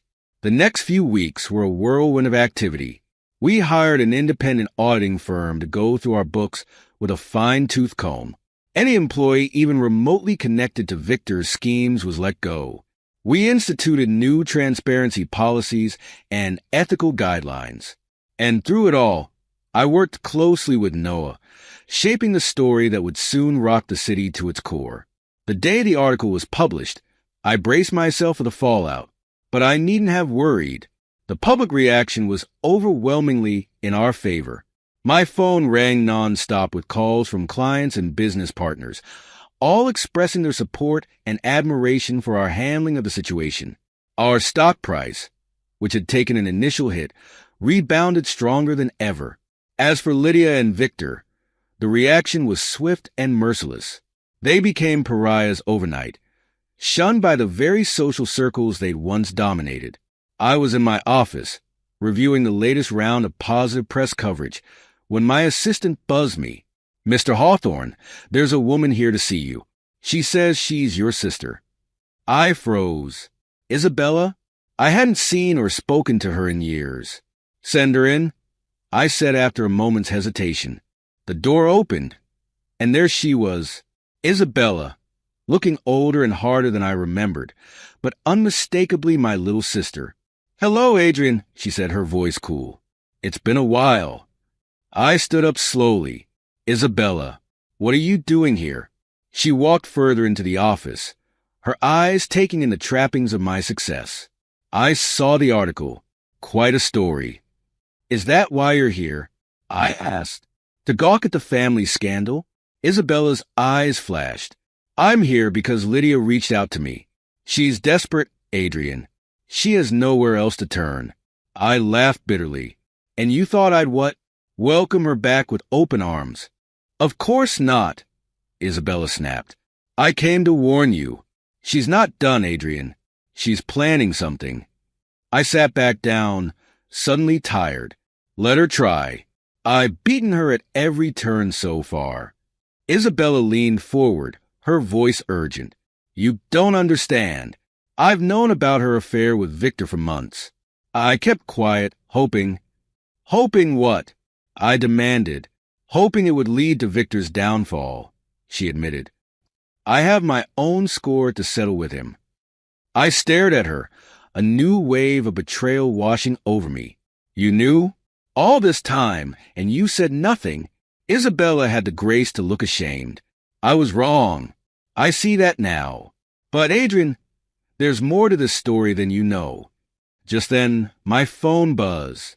A text from an unknown number. Meeting. Now. Your office. It's time for the truth. I showed the message to Isabella. Her face paled. It's Lydia. She's on her way here. Good, I said. It's time to end this once and for all. Within minutes, Lydia burst into my office, Victor trailing behind her.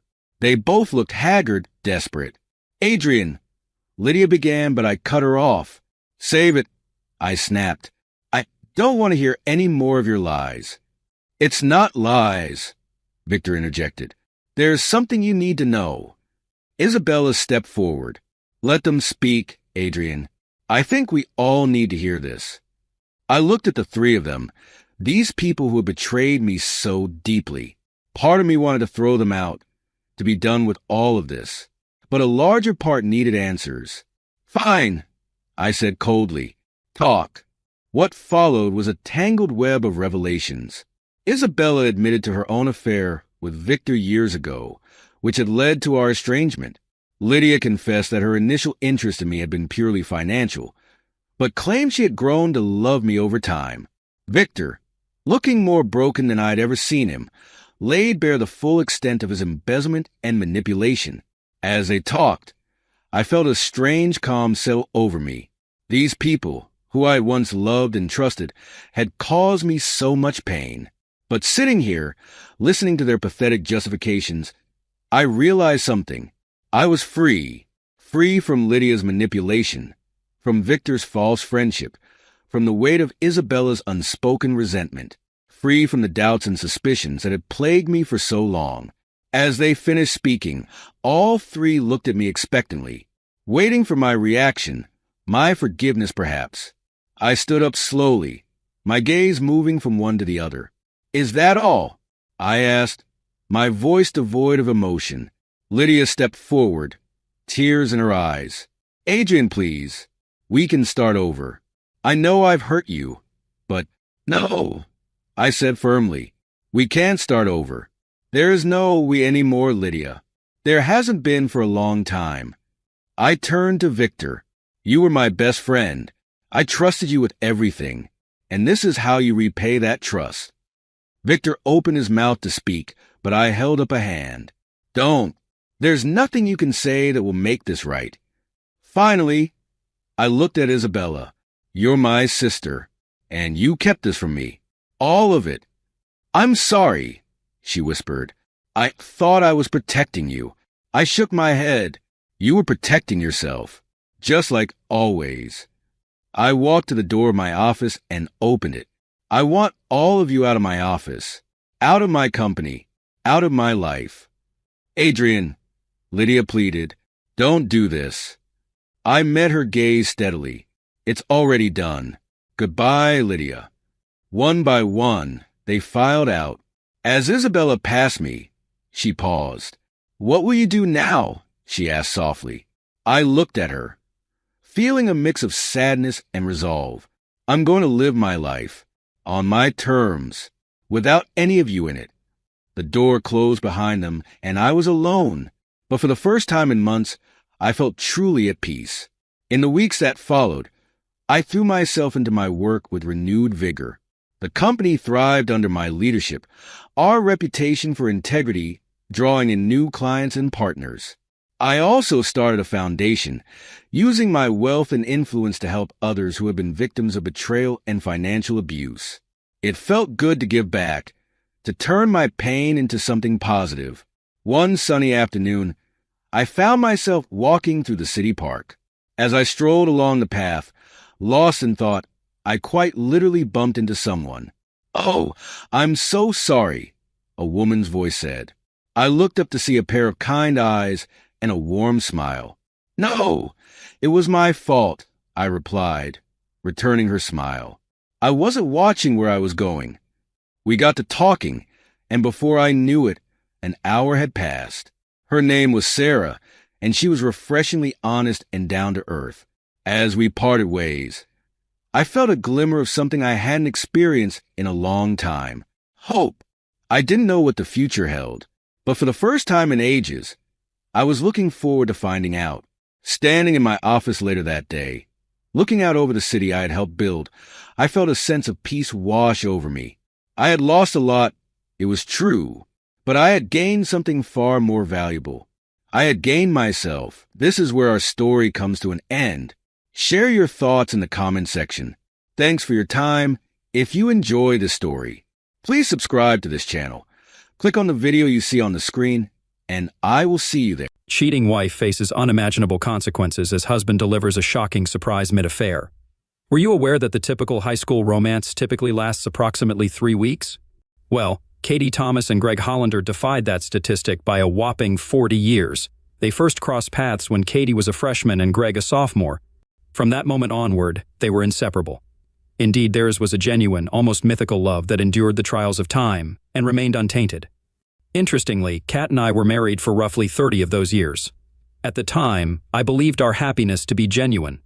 Our marriage brought satisfaction, and the birth of our daughter Joan only deepened our bond.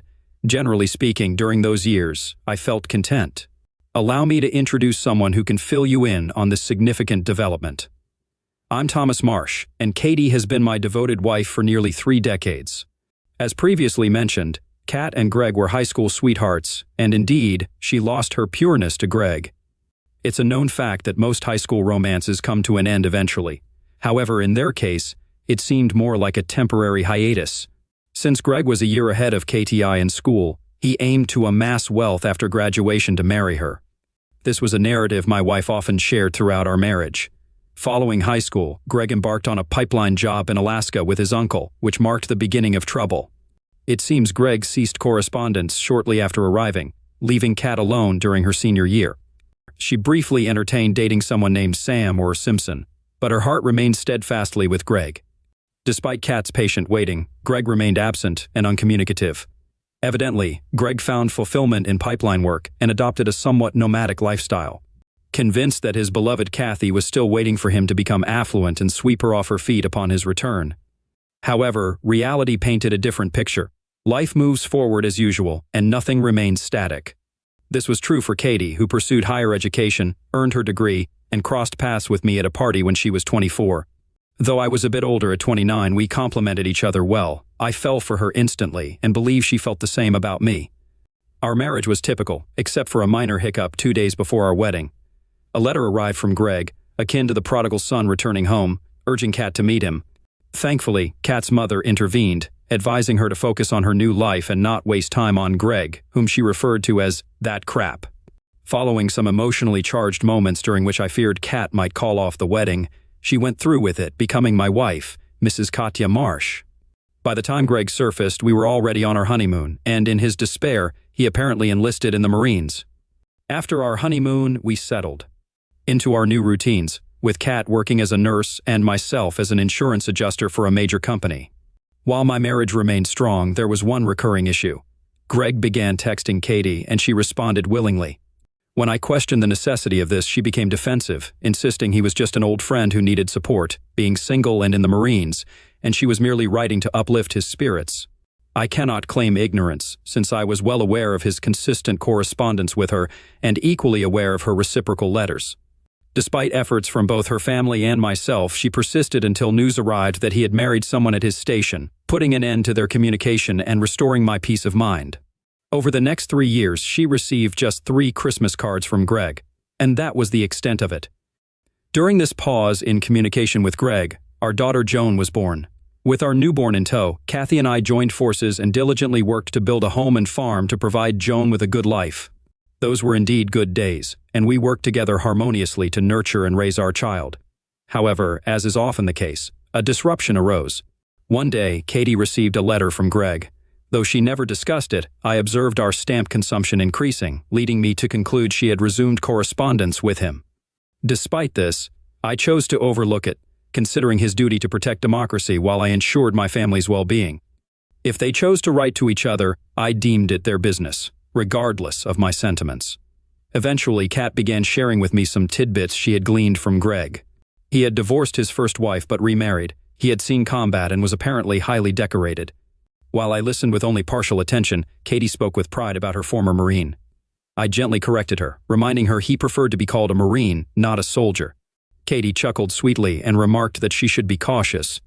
Witnessing her discuss him saddened me, yet I held out hope that someday she would move on and focus on our family.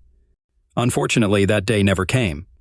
Greg had served in the Marines for 30 years, experienced 3 marriages and divorces, and garnered enough medals to rival General Patton.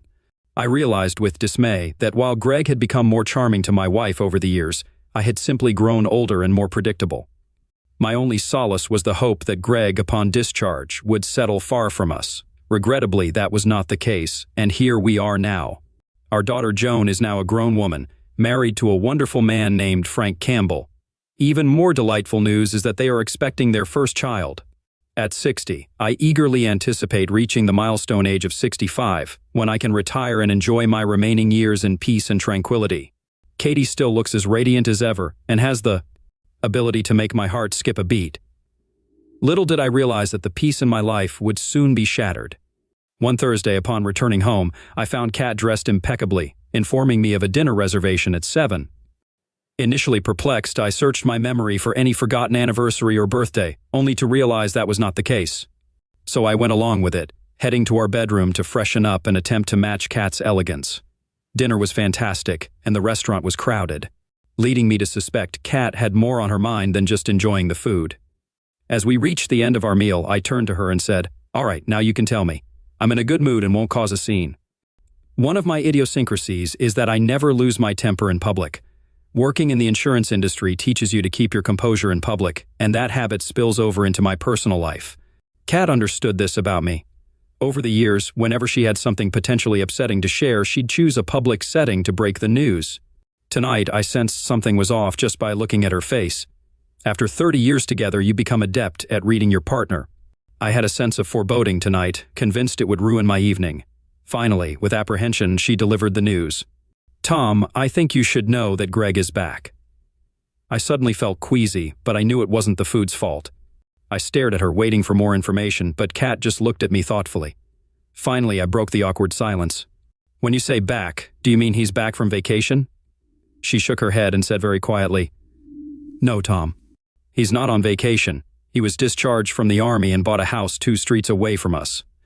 With that, my panic level began to rise, and I quickly interrupted, "And he's going to live there with his, what, 3rd wife?" And again she said quietly, "No, he got divorced again, but this time he had to lose part of his pension because of her." I tried to suppress my anger, but I couldn't help muttering, "Crap, it's just too much." Some nearby diners looked at me in surprise.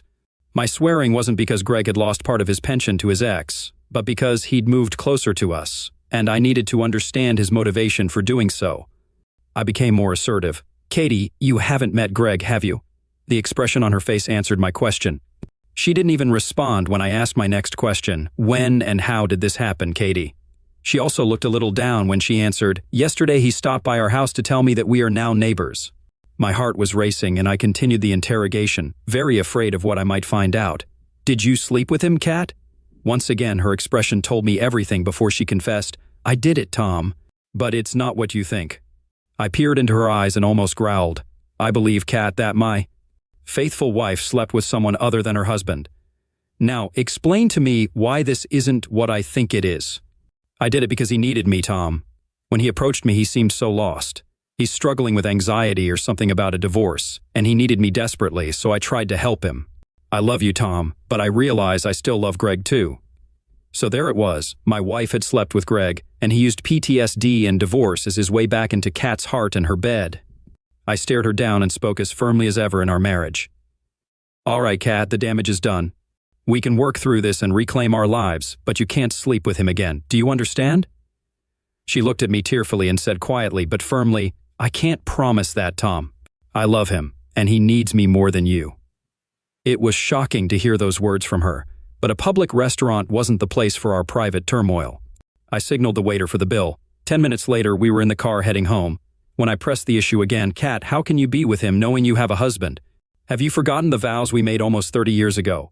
Remember forsaking all others? She began openly crying and between sobs confessed, I'm sorry, Tom, but he needs me and we found each other again. I can't bear the thought of losing him, or you. I was at a loss for what to say or do to make her let him go. With a hint of frustration in my voice, I exclaimed, well, what then? Shall we take turns having days off? He gets you for New Year's and I get you for Christmas. Stop it, Kat, you can't have two men. She stopped crying and gazed at me with a peculiar look. How about a break, Tom? Now it was my turn to feel embarrassed. What are you suggesting, Kat? She changed the subject. Listen, Tom. Remember about 18 years ago when you took a year off to pursue your master's degree? You did what needed to be done and then returned to your job, and everything was fine. I shook my head irritably. Kat, how can you compare me getting a degree that benefited the family and the company with your involvement with this guy, which only benefits the two of you, at this point? I pulled into the driveway and turned off the engine. Kat reached out and touched my face lovingly, making her plea. Tom, I missed my last year of high school with Greg, and if I had that year, we might not be facing this situation tonight. Give me this year and we'll get rid of Greg, and I promise to be the best wife to you. I need this time, Tom, please. I experienced a mix of emotions, sadness, hurt, shock, and depression. The urge to grab Katie's neck and squeeze until her eyes dimmed surged within me.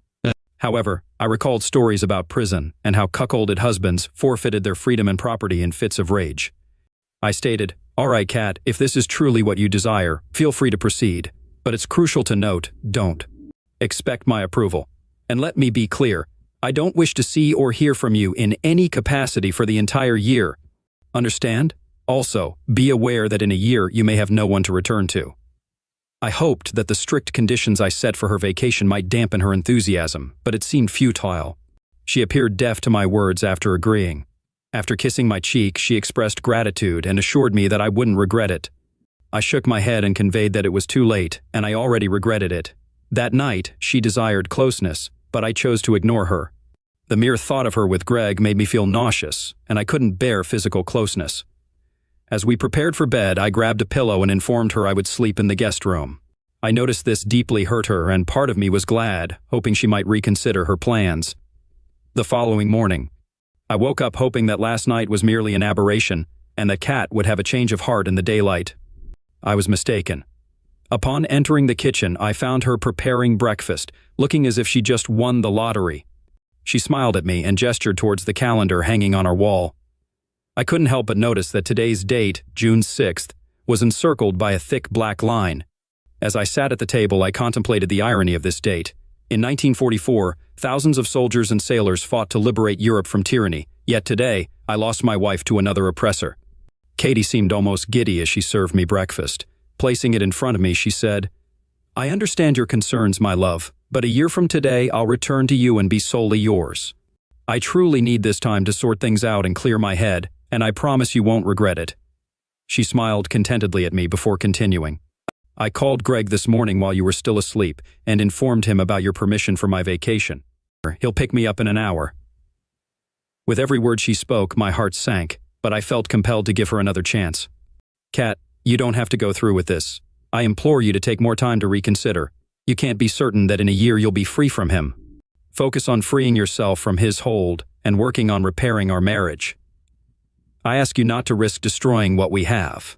She grinned at me with an air of superiority and spoke gently. "Tom, I appreciate the love you've shown by granting me this time. Trust me, I know what I'm doing. Our marriage will be even stronger when I return. Now I need to finish packing, honey, so finish your breakfast." With that, she exited the kitchen, effectively signaling her departure from our marriage. Despite the tasteless meal, I finished eating and proceeded to get dressed. Entering our bedroom, I observed Kat's 3 large suitcases packed with her belongings. She smiled at me affectionately and remarked, "I think I have everything I need. Please, take these bags to the porch for Greg." I stared at her blankly before responding, "No." Her expression shifted to surprise at my refusal. Continuing with my negative response, I added, "Listen, if you're determined to destroy 30 years of marriage, you and that idiot can carry your bags together. I won't assist you in this foolish endeavor, is that clear?" Kat appeared on the verge of tears before retorting irritably, "Greg's not an idiot. Greg is a wonderful man and a hero who served our country. He's done more than you ever have." I turned away, muttering, "Yes, he's received medals. While I've spent 5 days a week working to provide for you and our daughter. You may be right, but it was meaningless." Katie hauled all her luggage downstairs to the driveway, shooting me disdainful looks with each bag she took. Shortly after, a car arrived at our house, and a man whom I presumed was Greg began loading her belongings from our porch. Katie shouted to him that she would be right there before returning to bid me farewell. We stood awkwardly facing each other, and I broke the silence first. "If you're truly going through with this foolish plan, remember the terms. I don't want any contact for the entire year." I could see it was starting to sink in for her as she meekly replied, "I understand, Tom, but everything will work out. You'll see. Remember that you agreed to give me this year." She waited for my response, but I remained silent. Finally, with a more perplexed expression, she said quietly, "I really love you." She leaned in for a kiss, but I turned away at the last moment, so she settled for touching my cheek. Hastily, I stated, "I can't kiss you knowing you're going to him." Tears streaming down her face, she dashed out of the house and into his arms.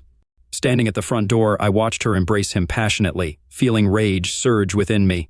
2 minutes later, my driveway stood empty, mirroring the emptiness in my heart as I truly realized my wife was now another man's partner.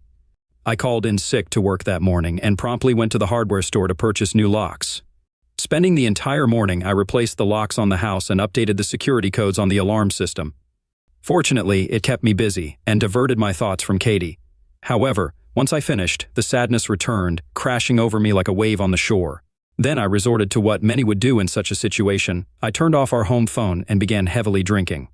Though intended as a search for relief from the pain of losing Katie, it proved futile. My battle with excessive drinking continued until Sunday morning when I ran out of drinks. A relief, as I felt physically, spiritually, and mentally exhausted. I eventually went to bed and fell into a deep sleep, only to be awakened by a knocking sound in the house. Groggy, I stumbled around trying to locate the source, which turned out to be my daughter, Joan, knocking on the front door. Upon letting her in, she appeared shocked by my condition and the pervasive smell of drinks throughout the house. Her initial words were, "What's going on, Dad?" I struggled to focus amidst the pounding in my head, but managed to respond, "What do you mean?" She regarded me with a puzzled expression before guiding me to the kitchen. "You need coffee and food, Dad. Then you can explain what's been happening." An hour later, with food in my stomach and coffee in hand, I recounted everything I knew about her mother and Greg. To say she was shocked would be an understatement. "Dad, let me clarify, is Mom intending to take a year-long break from our marriage to rekindle things with her old high school boyfriend?" I nodded in agreement, stating, "Yes, something along those lines." Her ensuing questions mirrored the ones I'd been grappling with since Friday. "What's your plan, Dad?" I met her gaze and the words seemed to spill from my lips. "Tomorrow, I'll call in sick again and consult a lawyer." Joan looked saddened and speculated, "I can't believe Mom would do this. Maybe it's a mental disorder?" I responded with a blank expression. "I honestly don't know, Joni." She regarded me with a sorrow I hadn't seen before. "I'm at a loss, Dad. I want to advise you to reconsider, but frankly, this seems like your best option." Joan stayed with me for a few more hours, even preparing dinner for later. As she departed, she kissed me once more and expressed her apologies. Before she left, I inquired, "Why did you come here today?" She looked into my eyes. "Mom called and asked me to check on you, but she didn't explain why or where she was." I nodded, feigning comprehension. "All right, thanks, and drive safely, dear." I felt quite ill on Monday, and also had a meeting with a lawyer. My instincts about Katie were spot on, even though the divorce tilted in my favor due to my spouse's resistance, preventing her from claiming half of my pension. Other shared assets remained unresolved. Now, I'm certain that taking a break from Katie could present an opportunity to settle those assets. The subsequent 3 weeks passed swiftly, and I was surprised by how easily I adapted to solitude. On the positive side, I felt a burden lifted, no longer responsible for another person. However, the downside was waking up and going to bed alone. I didn't hear from Katie until mid-July. One Saturday, I visited Flynn's, an upscale tavern in our city, where I sat at the bar. As they entered, holding hands like infatuated teenagers, their passion for each other was palpable, oblivious to my presence. Observing them closely, I noted Greg's muscular and moderately attractive demeanor, understanding Katie's attraction. Yet he seemed to exert control over her, while she willingly complied with his desires. He spoke, and she listened, focusing on his words. As she rose to head to the restroom, she eventually spotted me at the bar. She offered a timid smile. Upon exiting the restroom, she approached me hesitantly. "Hello, Tom, how are you?" Despite the urge to dismiss her, I maintained decorum and replied, "Oh, as good as one can be when their spouse of 30 years up and leaves for some pervert. What can I do for you?" My sarcastic remark seemed to confuse her, but she stood her ground. "Tom, I need to get into our house. I left some personal items there, but my key didn't work when I tried to enter the other day." I continued to smile and responded in a friendly tone, "Well, Kat, it shouldn't surprise you that your key doesn't work in my house, since you don't live there anymore." She stood there looking at me with a puzzled expression before I spoke again.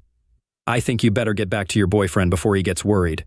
Tears welled up in her eyes as she turned and walked away, and I returned to the more pressing matter of finishing my drink. 2 minutes later, I felt a rough hand on my shoulder as I was spun around in my chair to face a very annoyed Greg. "Hey, idiot, you made my woman cry, and I don't like it." I felt like he was gearing up to slap me, and my heart raced as I realized he could overpower me before help arrived. Summoning more conviction than I felt, I went on the offensive. "You're talking about my wife, not your woman, and since you stole her, you have no say in our affairs. Smack me if you want, but consider the consequences with the cops." I could see the wheels turning in his head, knowing Greg wasn't the sharpest tool in the shed. But it spurred me to continue my verbal assault. "Now you've got 2 options. 1, smack me and spend time in prison. Or 2, get out of my sight and sit your foolish self down." My heart pounded wildly, and some part of my brain screamed, "Why resist?" But I maintained a facade of bravery as Greg pondered his choices. Fortunately, at that moment, the manager intervened, asking about the commotion. Greg glared at him before grumbling, "No problem," and retreating slowly toward Katie. 5 minutes later, they settled the bill and left. Driving home that evening, I pondered what personal items Katie wanted from the house and resolved to find out. I spent about 3 hours fruitlessly searching until I uncovered boxes beneath her bureau. Underneath them lay letters from Greg addressed to Katie. As I read them, it became clear to me that this affair with Greg had been in the works for years. One letter dated 5 years earlier read, "It's comforting to know you still miss me. When I return, we'll be together. You'll have to find a way to rid yourself of your weak husband." Reading through them all felt akin to flipping through a cheap novel. Many detailed his plans concerning Kat or reminisced about their high school days. By the time I finished, life sans Kat had become noticeably simpler. I didn't hear from Kat until September 1st, my birthday. Upon returning home from work that day, I found a covered dish and a birthday card on the porch. Bringing them inside, I discovered she had prepared my favorite stew. The card wished me a happy birthday, with a note inside reading, "Tom, I know we're not supposed to communicate, but I couldn't ignore your birthday. I dream about us every night, and I know that by the end of this year I will be yours and he will be gone. Please never stop loving me or abandon us." Kat, my daughter Joan, had been keeping a close eye on me since Kat's departure and called me on my birthday. After some small talk, she finally revealed the real reason for the call. "Dad, you know my due date is in 3 weeks, right? How could I forget the birth of my first grandson?" "Yes, I know, honey. You and Frank must be worried." A brief pause alerted me to a potential problem when she continued. "Dad, Frank and I had dinner with Mom and Greg. Mom wants to be there when my baby is born, and she wants Greg to be with her. I know you and Mom agreed not to communicate for a year, but could you make an exception for me just this once, please?" Learning that Joan and her husband had dined with them surprised me, but I wouldn't spoil the birth of her first child. All right, Joan, she can come and she can bring him if necessary. Joan promptly corrected me. Dad, stop with the name calling. He's not such a bad guy and he makes Mom happy. I haven't seen her this joyful in years. I was stunned. Then anger surged through me as I retorted, Your grandmother called him names years ago. Nothing has changed. First, you're all dining together, now you're defending him. I don't know what he's up to, but he's slowly tearing my family away from me. Just out of curiosity, when are you going to start calling him Dad? She spoke quickly, regret evident in her voice.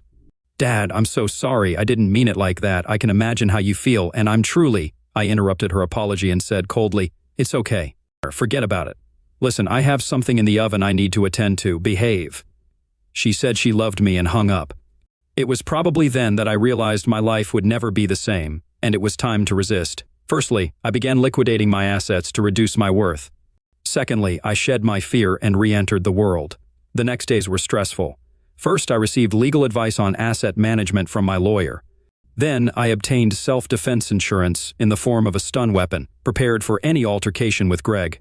Thirdly, I booked a trip to Vegas in October. And fourthly, I sought companionship online, hoping to find a woman my age seeking a stable, long-term relationship. Regarding my possessions, I have the option to utilize them or bestow them to others. Since my spouse doesn't reside with me, it appears to be my responsibility to decide how to divide our belongings. What intrigued me about the situation is the significant flexibility it granted me in shaping my future plans. During Joan's childbirth, I was at my workplace, and my secretary answered the phone. It was her husband, Frank, bursting with joy to inform me that I had become a grandfather. I extended my congratulations and promptly made my way to the hospital. Upon arrival, I located Joan's room and headed straight there. Approaching the door, I overheard her conversation with Katie. Mom, what you and Dad are doing seems utterly pointless. Do you truly want to lose him to Greg? Katie's voice was reassuring. Don't fret, Joan. I won't lose your father. His love for me is too strong for him to ever leave. Besides, what I share with Greg now is incredible. It's difficult to articulate, but every day feels like high school, only better.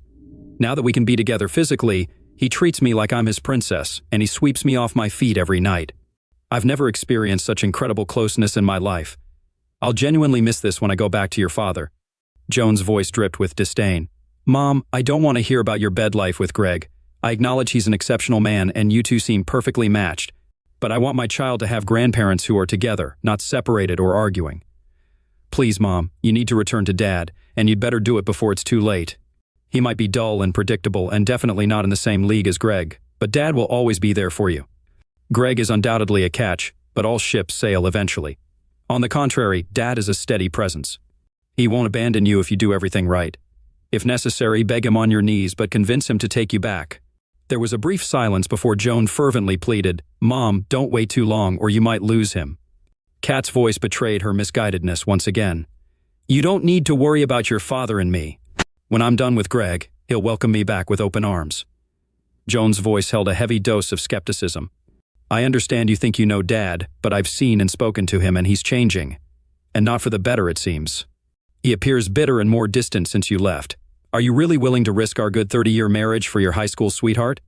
Having heard enough, I seized the opportunity to enter the room and exclaimed with a forced smile, Hey, Mom.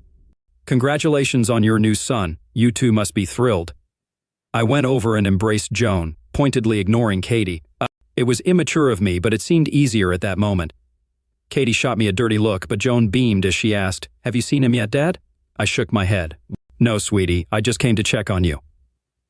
Eventually tired of the insults, Katie intervened in a less than friendly tone. Hello, Tom. How are you? I glanced at her for a moment, then redirected my focus to Joan, inquiring about the birth and the baby's name. At the mention of the name, Joan's face lit up and she exclaimed happily, Frank and I both agree. We want to name our baby Thomas after you, Dad. At this, Katie solemnly excused herself, stating she was going to see the baby. Once she left, I took Joan's hands and spoke in a serious tone. Joan, you know your mom and I probably won't reconcile. I could see my words hit her hard. No, Dad, I don't believe that. She'll come to her senses soon and come back home. My eyes welled up as I continued. Baby, I now realize I was never enough for your mother. Something will happen soon. Shock and disbelief crossed her face. What? I smiled sadly. In the near future, I'll begin divorce proceedings after I sort a few things out. Tears filled her eyes as she spoke. Oh, Dad, I told Mom she should plead for you to return, but it's too late now, isn't it? I nodded in agreement. Yes, I won't be able to reconcile with her. The memories of her betrayal would be too much for me. But please don't say anything to her yet, all right? She nodded and drew me in for a kiss. We chatted for a few more minutes about various topics, purposefully avoiding any mention of my wife or her lover. Finally, I promised to return the next day and left her to admire the baby. Navigating to the children's ward, I found my grandson among numerous other babies. I was struck by how small and precious he was, realizing the beauty in the moment. Frank approached me, standing between Katie, Greg, and myself. With a smile, he handed me a cigar. Here, Dad, smoke to celebrate. I tucked the cigar into my pocket and gave Frank a pat on the back. I'll save this for later, son, thank you. Watching my wife and her lover holding hands like teenagers made me feel nauseous. Listen, Frank, I'll come back tomorrow when it's less crowded and the air is fresher, if you catch my drift. Frank smiled knowingly. I completely understand, Dad, and I don't blame you one bit. As I prepared to leave, Kat timidly called out to me, Gosh, Tom, it feels like just yesterday we were bringing our baby home. And now it's surreal that our baby has one of his own. Time flies, but it flies too fast. I glanced at her, still hand in hand with Greg, and left the room without a word. She looked puzzled as I left them standing there. October arrived, turning out to be my best month since Katie's departure. I ventured to Vegas with the intention of hitting the tables and losing as an excuse to diminish our shared assets. However, what made the trip truly enjoyable was the woman I encountered there, Miranda, a mature woman around 50. She surprised me with her continued profession, explaining that many men seek an older woman, and in my case, she was right. Miranda was pricey, but she made me feel more alive than I had in years. For the first time since Katie left, I didn't really miss her at all.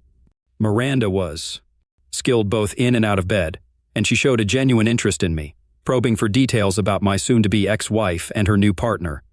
Before the night concluded, Miranda knew as much about me as I did. Moved by my story, she gently caressed my face before departing. Tom, I've only known you for a few hours, but I feel compelled to tell you something. You're a good person, and that's a rare find. Believe me, as I've seen and been with thousands of men, I can count on one hand those I truly liked and respected. You're one of them. Your wife has no clue what she's letting go of. However, don't let her actions and foolishness change who you are. And if you ever find yourself back in town, give me a call because I'd love to see you again. Miranda and my Vegas trip left me more bewildered than when I first arrived. Mulling over Miranda's words, I came to the realization that she was correct. Despite Kat's 3 decades of being a devoted wife and mother prior to her betrayal, I was set on seeking vengeance. No, I refused to let this marriage leave me broken. Upon my return from Vegas, I instructed my lawyer to begin drafting divorce papers. Additionally, I resolved to gather more information about Greg Hollander. Acting on my lawyer's recommendation, I hired a firm to delve into his background from high school to the present. Despite the firm's hefty fees, I didn't hesitate, knowing half the expenses would be covered by Katie's share. Assured of the firm's thoroughness, I was confident they'd provide all necessary information before Christmas. I also broached the topic of transferring to a branch office of our company with my boss. Initially taken aback, considering my previous aversion to relocating, my boss promised to look into it and inform me. Thanksgiving loomed as the next obstacle I had to confront. Joan called me about a week before the holidays to invite me to dinner with them. When I inquired about her mother and her companion's presence, she hesitantly confirmed they would be there. Upon hearing this, I firmly declined and ended the call. Surprisingly, my brother-in-law reached out to me. Subsequently, Frank called my office and requested a meeting. We agreed on a time and met at a conveniently located bar in the city center for a quiet drink that evening. I noticed Frank was agitated. After exchanging initial pleasantries, I ordered 2 double scotches. Sensing something was bothering my son-in-law, I sat back and listened as Frank confided in me about what was happening with my wife and daughter. Dad, you won't believe it, but they're both infatuated with him. It's all Greg this and Greg that. You'd think he was the guy from the beer commercial, the most interesting man in the world, Frank said before taking a sip of his drink. I was surprised by his frankness and began to wonder why he had come. To persuade me to attend Thanksgiving? I needed to understand, so I asked, do I understand correctly, Frank, that you don't approve of dear Mr. Hollander? Frank looked at me with evident anger. Dad, this man is arrogant, self-centered, selfish, and worse. He's so in love with himself that I can't fathom where he has any room left for Katie. Realizing his outburst, his expression shifted to one of remorse, and he quickly retreated. Sorry, Dad. I didn't mean to disrespect. I reassured him with a smile. No worries, son. Don't be offended. When did you start calling her Katie instead of Mom? You seemed devastated when she left you. Since then, I've lost all respect for her. Now I was curious. Why did her departure affect you, if I may ask? His face flushed with anger once more. I'm sure you noticed during the time I was with Joan that I never discussed my parents with you guys. And I appreciate that you never inquired about them. The truth is, my mother cheated on my father. After that, they split, and my father never recovered. He drank himself into oblivion, and my mother died in a car accident with her lover. I despise cheaters, and now that Katie has become one, I can't stand her anymore. I'm pretending for Joan's sake, but I'm worried. I had never heard about Frank's parents before and empathized with his pain. Yet I was also intrigued by his apprehension. Frank, you mentioned being worried. What's on your mind, son? He took a deep sip from his glass, ordered another, then turned to me. I might upset you with this, but you asked. The saying, like mother, like daughter, worries me. If Katie has turned into a cheater and keeps praising it to my wife, how long before Joan gets tempted to stray too? My eyebrows lifted at his concern. I see where you're coming from. I joined him, taking a contemplative sip of my drink, pondering my next steps. Listen, Frank, don't lose hope. I have some surprises up my sleeve, and I think things might start to change in the new year. Also, strictly between us, I've got plans to make it a good Christmas for you and Joan, but not so much for the others, if you catch my drift. Frank's smile emerged for the first time since we sat down, and he spent the next 15 minutes trying to pry information from me, to no avail. As we wrapped up our meeting, I smiled again. Aren't you forgetting something, Frank? He looked puzzled. What, Dad? I put a hand on his shoulder. Shouldn't you try to persuade me to be a big boy and attend Thanksgiving? Frank's smile widened. Oops, okay, will you come to Thanksgiving, Dad? I shook my head in response. No, but I appreciate the invite. Joan called me twice more before Thanksgiving, pleading for my attendance, until I finally put my foot down. Look, Joan, when your mother left me back in June, I made it clear there'd be no contact for a year. She wanted to end our marriage. I've already broken that rule once for little Thomas's birth, but I won't break bread with them. Is that understood? The holiday arrived, and I had a frozen dinner. I felt lonely and sad, but it beat watching Katie and Greg exchange looks. December arrived, bringing with it the looming prospect of another family holiday. I dreaded it, but I knew it'd be the last one I'd have to endure. December turned out to be eventful. Firstly, the company offered me a position in Spokane, Washington, starting in January, and I accepted. Secondly, the private investigator's report on Mr. Hollander came through, and it was revealing. Apparently, old Greg had a history of infidelity, with 3 ex-wives divorcing him for infidelity. He also had children from women other than his wives, for whom he paid child support. Furthermore, his last wife received half his pension in the divorce, and he was demoted from an E8 to an E6 in his final year in the Corps. In short, his financial and moral standing appeared rather dubious, if not downright dismal. The latest positive development is that Katie will receive her divorce papers on the first business day after Christmas. Ah, now the old holiday spirit was coursing through me. I called Joan to discuss Christmas plans, and once again, she pleaded for a true family gathering. When I inquired about Greg's attendance, Joan became irate. Dad, you need to accept it. He's part of our family now, whether you like it or not. I cut her off abruptly. Right, I don't like it, but for the child's sake, I'll be there. Joan appeared genuinely pleased as she exclaimed, Thank you, Dad. This will make everyone so happy. I doubted that would be the case, but who was I to spoil the fun? 2 days later, upon returning home from work, the phone rang and instinctively I answered. Hello? The line remained awkwardly silent, and I almost hung up when a voice finally responded. Tom, it's me, Kat. What's wrong, Kat? Are you hurt? Her voice sounded hesitant. No, I'm fine, Tom, but I wanted to thank you for agreeing to come for Christmas. I realize now how much I've hurt you.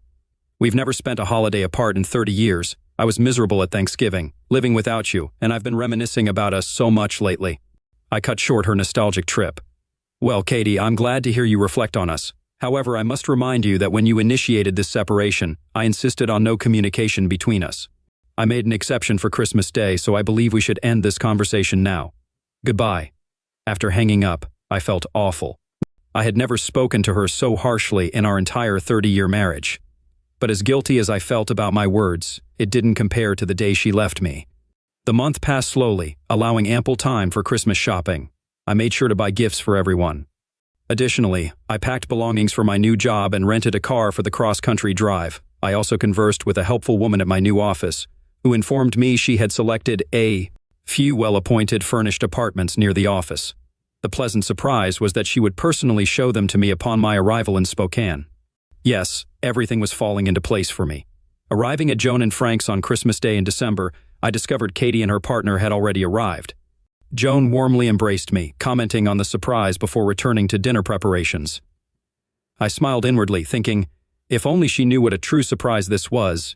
Frank greeted me, taking my coat as I quickly inquired, "Can I see my grandson?"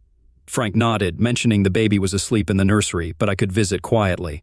I entered and observed the sleeping figure before me, a surge of emotion washing over me. Aware that soon I would depart but unable to stay, I sensed movement behind me. Katie silently approached and stood beside me. I couldn't help but feel the irony that she should have been here since June.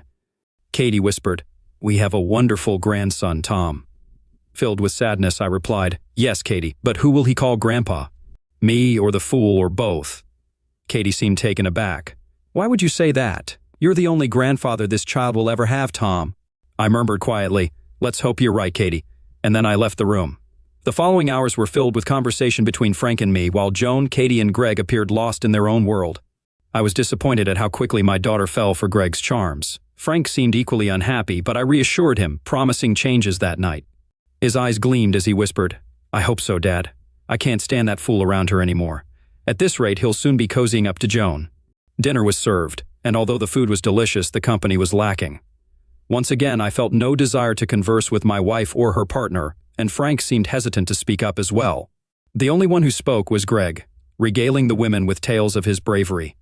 Watching Greg with his small fan club made me feel sick. After dinner, Joan brought the baby into the living room, and we all gathered together. Observing my family, I realized this might be the last time we shared such a moment. Joan seemed happy as she eagerly instructed Frank to distribute gifts. When he did, Joan gave her mom, Greg, and me presents. Katie received a sweater, Greg a gift card, and I received a tie, practical yet uninspired gifts, much like how my wife and daughter perceived me. When Frank, Joan, and the baby unwrapped their presents from Katie and Greg, Joan smiled and laughed, while Frank remained polite but distant. Once everyone finished opening their gifts, the room fell a bit silent, all eyes turning to me and my bag of presents. Breaking the silence, I declared, "To conclude this wonderful weekend, I want to give you all the gifts you deserve for this holiday." Standing up, I retrieved the bag I had brought and handed Frank and Joan a large envelope wrapped in festive paper. Joan eagerly tore open the wrapping while Frank observed. As Joan sifted through the papers inside the envelope, her joyous scream filled the room upon realizing its contents. Katie shifted in her seat, eager to learn what the papers held. Waste no time, Joan filled her in, exclaiming, "Mom, Dad gave us your house for free. No mortgage. Now we can move out of this rental. Isn't that amazing?" Katie's expression faltered as she looked to me with concern. "Why did you do this, Tom? Where will we live?" I shot her a piercing look, hoping to convey my feelings. "Don't fret, Katie. I've thought of everything. Here, this is for you." Handing her a card in a wrapped box, I watched as she tore open the paper, revealing a bracelet inside. Surprise painted her face as she pulled it out, prompting me to say, "Take a look at the inscription I wrote." Observing Greg's displeasure at her gift, Katie turned the bracelet over, revealing the words, "Thank you for the best 30 years of my life, Tom." I glanced at Greg, noting his frown, while Katie appeared puzzled. "Tom, thank you, dear. This is lovely, but you forgot to write 'with love.'" I offered a smile. "I didn't forget, Katie. I simply chose not to lie. My love for you has been fading steadily in recent months. This bracelet is my farewell and a reminder of what you sacrificed for your partner. Also, you'll receive divorce papers on Monday." I heard Joan inhale sharply while Katie's face twisted with disbelief and despair. Nodding towards the postcard in the card, I continued, "I attempted to express gratitude for the wonderful years and our daughter. There's also a check for half our liquid assets, though it's not much, $195 spent during your absence. The house was intended for my daughter when you left our marriage," explained further in the card. Turning to Greg, I anticipated the brewing storm. "This gift is for you as well." Handing Katie another large envelope, she looked stunned. "Inside is the full account of what your lover has been up to since your high school split. I believe you'll find it an interesting read." Before I could finish, Greg erupted, threatening, "I'll ruin you, you son of a cow." Greg collapsed to the floor with a thud as my stun weapon made contact. ensuring he remained incapacitated. Joan and Katie stood up, and I administered another 2 shocks to Greg's groin area, just to ensure he stayed down. Moving closer to him, I remarked, "Feeling the pain? Well, let me tell you. Your agony is nothing compared to losing the woman I cherished for 30 years to scum like you." Katie sobbed as if the world was ending. When I turned to her, I said, "I know I'm not as exciting as your sergeant, but I won't forget what you did." I administered another shock for good measure, relishing in his convulsions. "This never gets old." I glanced back at Katie, summoning more bravado than my shattered heart allowed. "Anyway, since you seem to enjoy this affair, I'm giving you the ultimate gift, Katie, freedom. Now you can live your life being pampered by day and entertained by night. Perfect for a traitor like you, isn't it?" Katie struggled to speak, choking out, "No, it wasn't supposed to happen like this. I was going to come back to you in June, Tom. I love you." She trembled like a leaf in a storm as Joan rushed to console her. I zapped Greg once more before Frank intervened nervously. "You shouldn't do that again, Dad. You might run him." Standing over my convulsing nemesis, I looked at the 2 women I loved more than anything. "I'll leave now. Thanks for the lovely day and the wonderful life, as I likely won't see you again, possibly ever." Both women were speechless, staring at me as if I were a stranger. Frank handed me my coat with a satisfied grin. Before leaving, I addressed my daughter, who looked at me with fear for the first time. "Joan, take this as a lesson. If you follow your mother's path, you'll suffer just like she did. You'll lose everything, your husband, your home, your possessions, and the love of your life." Approaching little Tom's crib, I touched his cheek and whispered, "Goodbye, baby. Maybe we'll meet again someday, but I doubt it." Still smiling, I left for the door, bidding the silent room, "Happy New Year, everyone." By the time I reached my car, the shock had likely worn off for the women, or maybe Greg had recovered. But I distinctly heard one desperate voice cry out, "No! This can't be happening to me."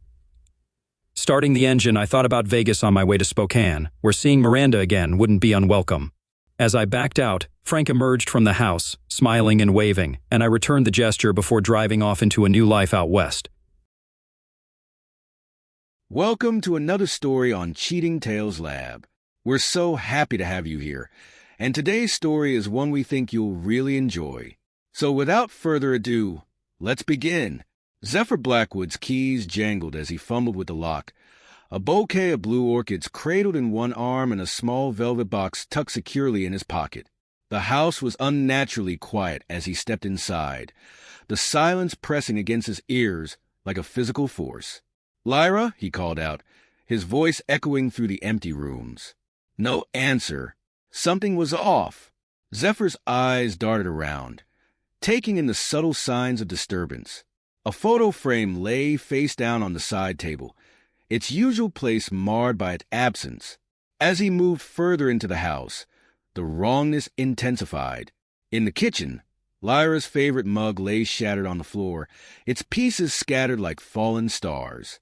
Her purse sat abandoned on the counter, its contents undisturbed.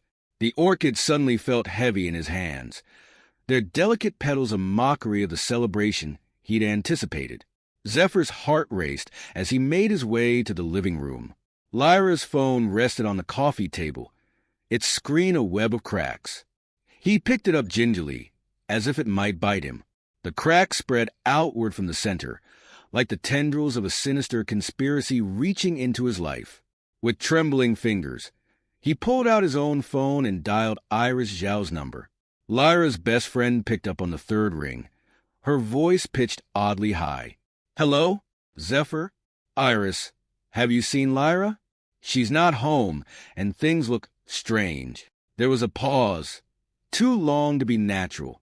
"And no, I haven't seen her. Is everything okay?" Zephyr's suspicion grew with each stuttered word. Iris was hiding something, her usual poise crumbling under the weight of whatever secret she was keeping. "Are you sure? You haven't heard from her at all?" "I'm sorry, Zephyr. I really don't know where she is." The words tumbled out too quickly, each one another brick in the wall of deception. After hanging up, Zephyr found himself in their bedroom, drawn there by some instinct he couldn't name. His eyes fell on Lyra's jewelry box, an ornate wooden thing they bought on their honeymoon. Something niggled at the back of his mind. He opened it, fingers tracing the familiar contours. Then he paused. Was that a seam where there shouldn't be one? Pressing gently, he felt a click, and a false bottom sprang open. Inside lay a burner phone, its cheap plastic a stark contrast to Lyra's elegant jewelry. Zephyr's hand shook as he turned it on. The messages that filled the screen were in a code he didn't recognize, a fact that chilled him to the bone. He was a top cryptographer, for God's sake. If he couldn't crack it at a glance. The shrill ring of his phone cut through his thoughts like a knife. Detective Nolan Frost's gruff voice filled his ear before he could even say hello. "Mr. Blackwood, we found your wife barely alive in a motel. You need to come now." The words hit Zephyr like a physical blow. He stumbled, catching himself on the edge of the dresser. "What happened? Is she—" "Just get here," Frost interrupted, his tone grim. "There's more to this than meets the eye." As Zephyr rushed out the door, the velvet box fell from his pocket forgotten. The sapphire necklace inside glinted in the fading light, a testament to the love he thought he knew. The Starlight Motel loomed before Zephyr, its neon sign flickering weakly in the twilight. The air was thick with the acrid stench of burnt rubber and gasoline, a pungent cocktail that made his stomach churn. Police cars formed a barrier around the scene, their lights painting the world in alternating flashes of red and blue. An ambulance stood nearby, its back doors open like the maw of some patient beast. And there, wrapped around a lamppost like some grotesque modern art installation, was a mangled red Porsche. Detective Frost materialized out of the chaos, his weathered face a mask of grim determination. "Mr. Blackwood," he said, nodding in greeting. "Your wife was in an accident with Caspian Vex, her ex from college. He was driving under the influence." Zephyr's mind reeled. Caspian Vex? Lyra had never mentioned him. Frost's next words hit even harder. "But there's more to this than meets the eye, Mr. Blackwood." Before Zephyr could press for details, movement caught his eye. Paramedics were wheeling out a stretcher, and on it lay Lyra. Her face was pale, marred by ugly bruises that stood out like accusatory fingers pointing at some unseen culprit. Their eyes met across the chaos of the crime scene. Lyra reached out weakly, her voice barely above a whisper. "Honey, I'm so sorry. It was an accident." The words seemed to carry a weight beyond their simple meaning, laden with secrets and lies. Zephyr turned away, unable to bear the sight of her. His gaze fell on a briefcase among the scattered debris, its contents spilling out onto the asphalt. He caught glimpses of what looked like classified documents before a uniformed officer hurried to gather them up. As he made his way back to his car, a hushed conversation between two paramedics reached his ears. "Did you see those badges? High-level clearance, man."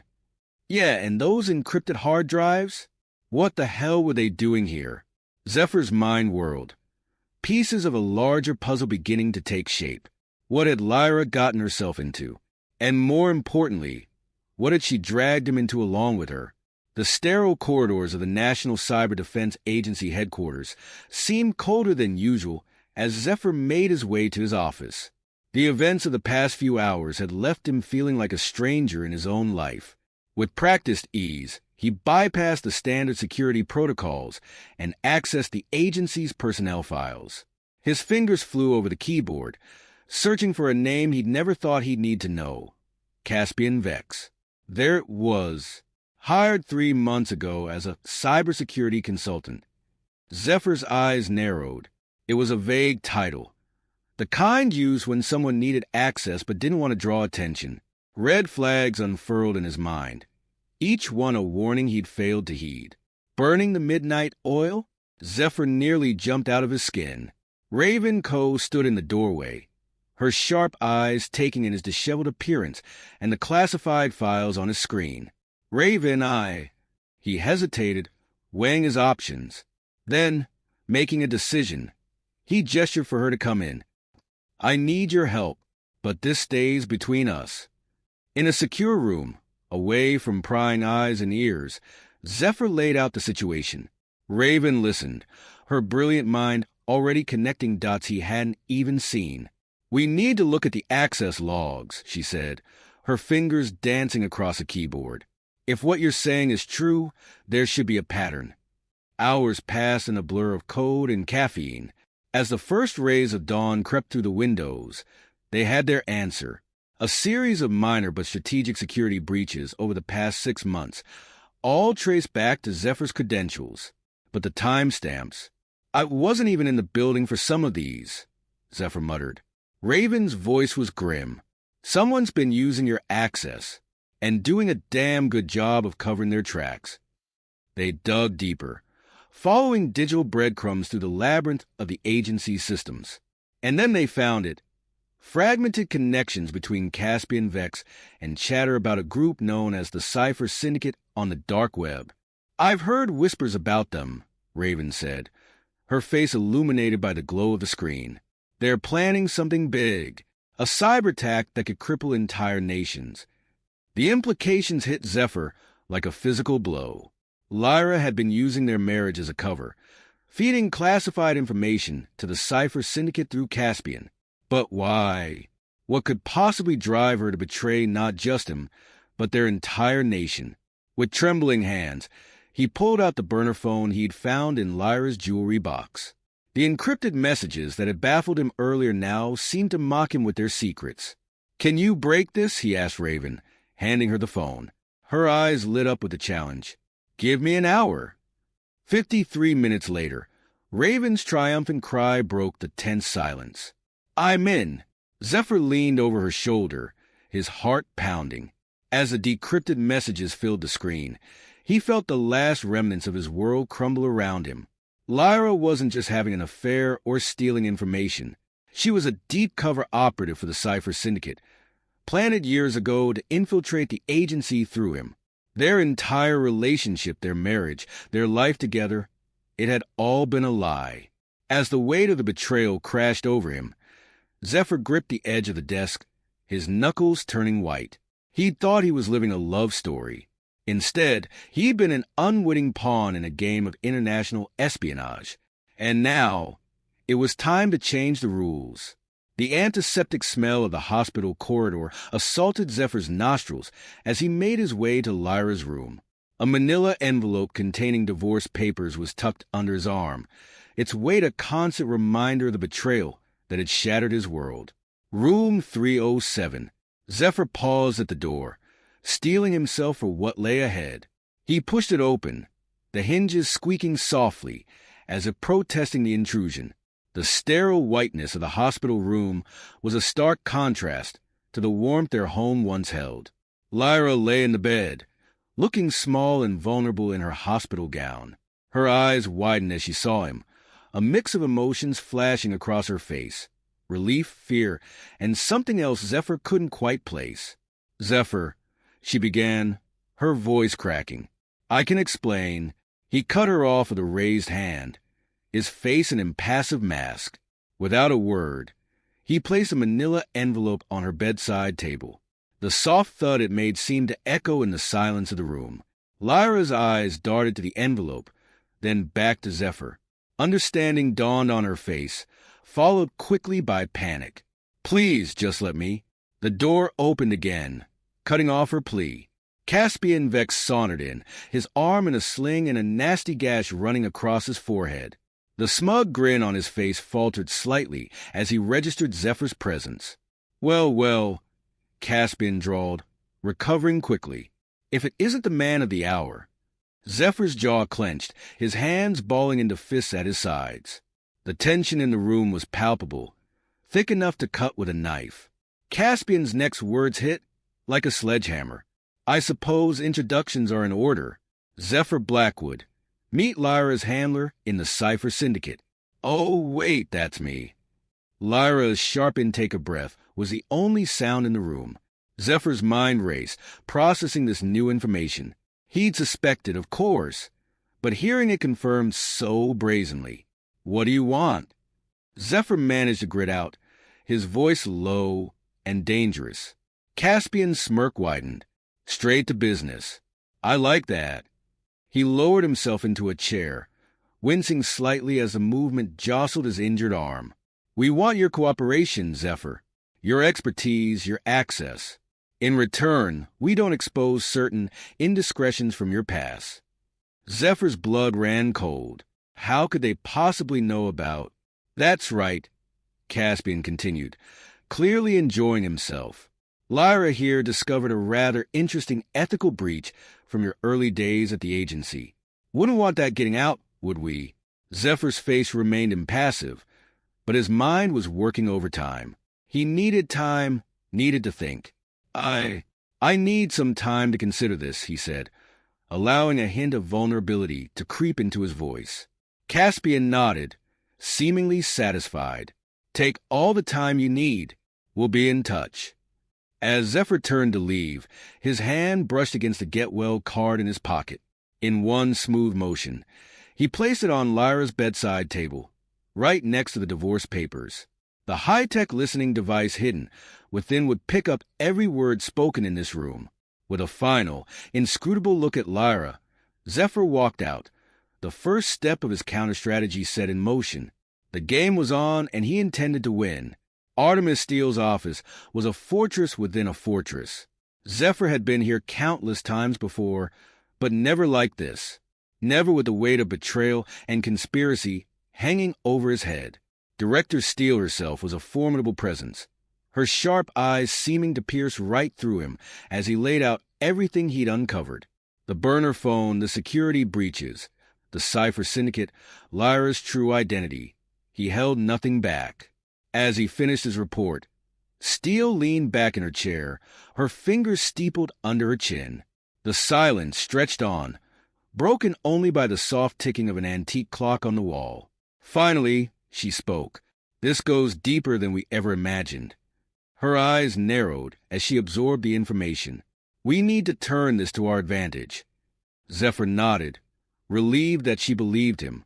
What do you suggest, Director? A slow, predatory smile spread across Steele's face. We make you a double agent, Mr. Blackwood. Feed false information to Lyra and Caspian. Use them to unravel the entire Cipher Syndicate operation from the inside out. The plan was daring, dangerous, and exactly what Zephyr had hoped for. I'm in, he said without hesitation. Over the next few weeks, Zephyr lived a precarious double life. To Lyra and Caspian, he appeared to be a reluctant accomplice, sharing carefully selected tidbits of classified information. Each piece of data was meticulously crafted misinformation, designed to mislead the Cipher Syndicate while appearing valuable on the surface. Lyra, now out of the hospital, watched him with a mix of suspicion and hope. Zephyr played his part to perfection, allowing just enough reluctance and resentment to show through to make his cooperation believable. Caspian, for his part, seemed to revel in his perceived victory. His smug grins and condescending pats on the back made Zephyr's skin crawl, but he endured it all for the sake of the mission. One night, as Zephyr sat in his darkened living room, monitoring the feed from the listening device he'd planted in Lyra's hospital room, he overheard a conversation that chilled him to the bone. Everything's going according to plan. Lyra's voice came through, tinny but clear. Zephyr's cooperating, just like you said he would. Good, a gruff male voice replied. Zephyr's breath caught in his throat as he recognized it. Detective Nolan Frost. Keep him in line. We can't afford any slip-ups this close to the endgame. Zephyr's mind reeled.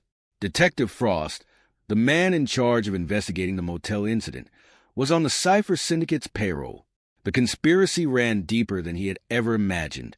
As the days wore on, the toll of his deception began to show.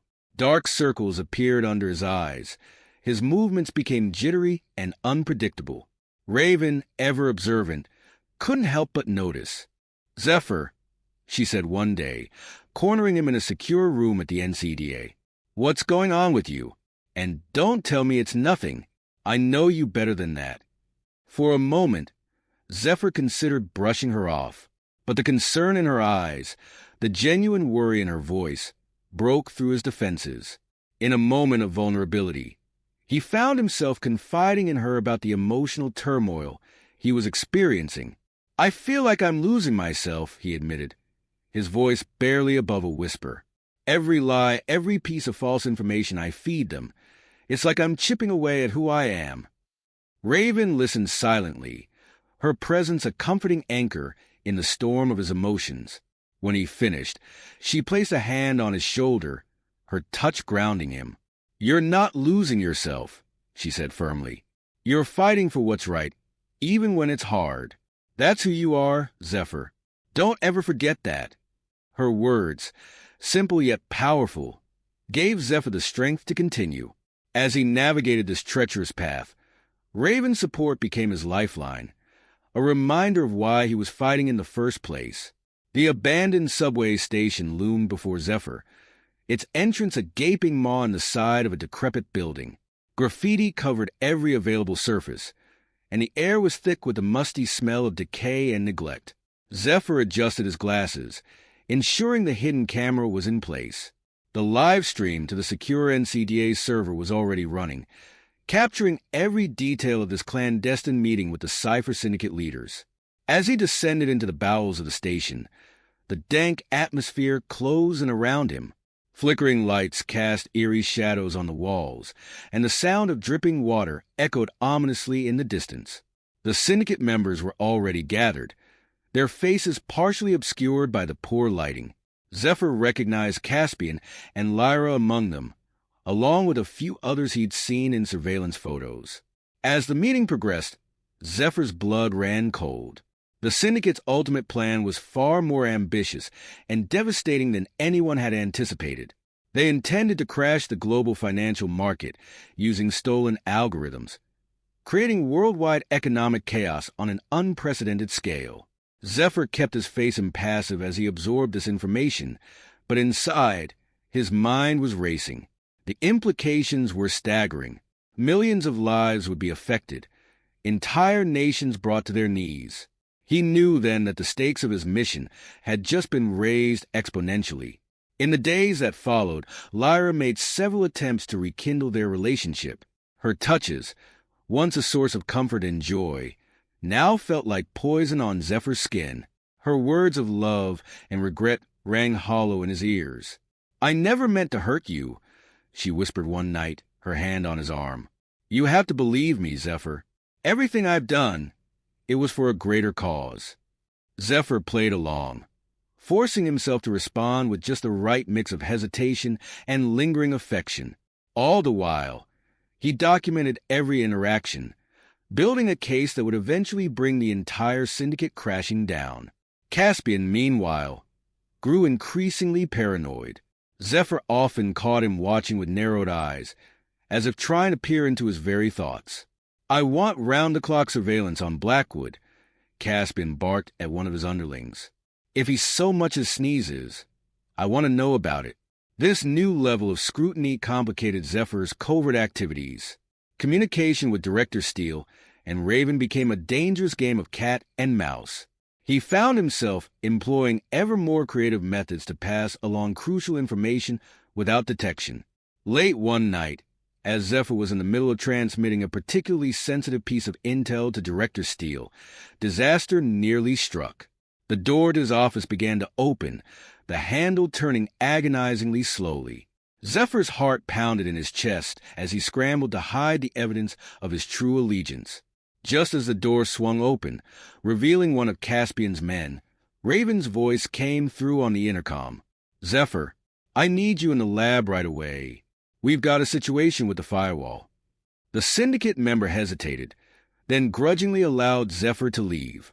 As he hurried down the corridor, Zephyr sent a silent thank you to Raven for her perfectly timed intervention. Later, as he pored over some of the syndicate's encrypted communications, Zephyr made a chilling discovery. Hidden within the complex codes and ciphers was evidence suggesting that the Cypher Syndicate had infiltrated the highest levels of government. But it was the next revelation that truly shook him to his core. As he dug deeper, following a trail of digital breadcrumbs, he uncovered something that made his blood run cold. The evidence pointed to a mole within the upper echelons of the NCDA itself. Zephyr sat back in his chair, his mind reeling from the implications. The enemy wasn't just out there. It was here, within the very walls he'd sworn to protect. As he stared at the damning evidence on his screen, one thought echoed through his mind. Who could he trust now? The air in the NCDA's secure conference room crackled with tension. Zephyr Blackwood stood at the head of the table, his eyes hard as flint as he surveyed the small group of trusted operatives before him. Director Artemis Steele sat to his right, her face an impassive mask that betrayed nothing of the high-stakes game they were about to play. "Ladies and gentlemen," Zephyr began, his voice low and steady, "what I'm about to propose is not only dangerous but technically illegal. If anyone wants to leave now, there will be no repercussions." No one moved. Zephyr nodded, a grim smile tugging at the corners of his mouth. "Good. Let's begin." Over the next hour, Zephyr laid out the bones of an elaborate sting operation. The centerpiece? A fictitious quantum encryption server that would supposedly house the world's most sensitive financial data. "We're going to create a honeypot so sweet the Cypher Syndicate won't be able to resist," Zephyr explained, his fingers dancing across a holographic display as he spoke. "This server will be our bait, our trap, and our key to bringing down the entire operation." Director Steele leaned forward, her sharp eyes narrowing as she absorbed the details. "And how do you propose we leak this information without arousing suspicion?" Zephyr's smile was cold. "Through me.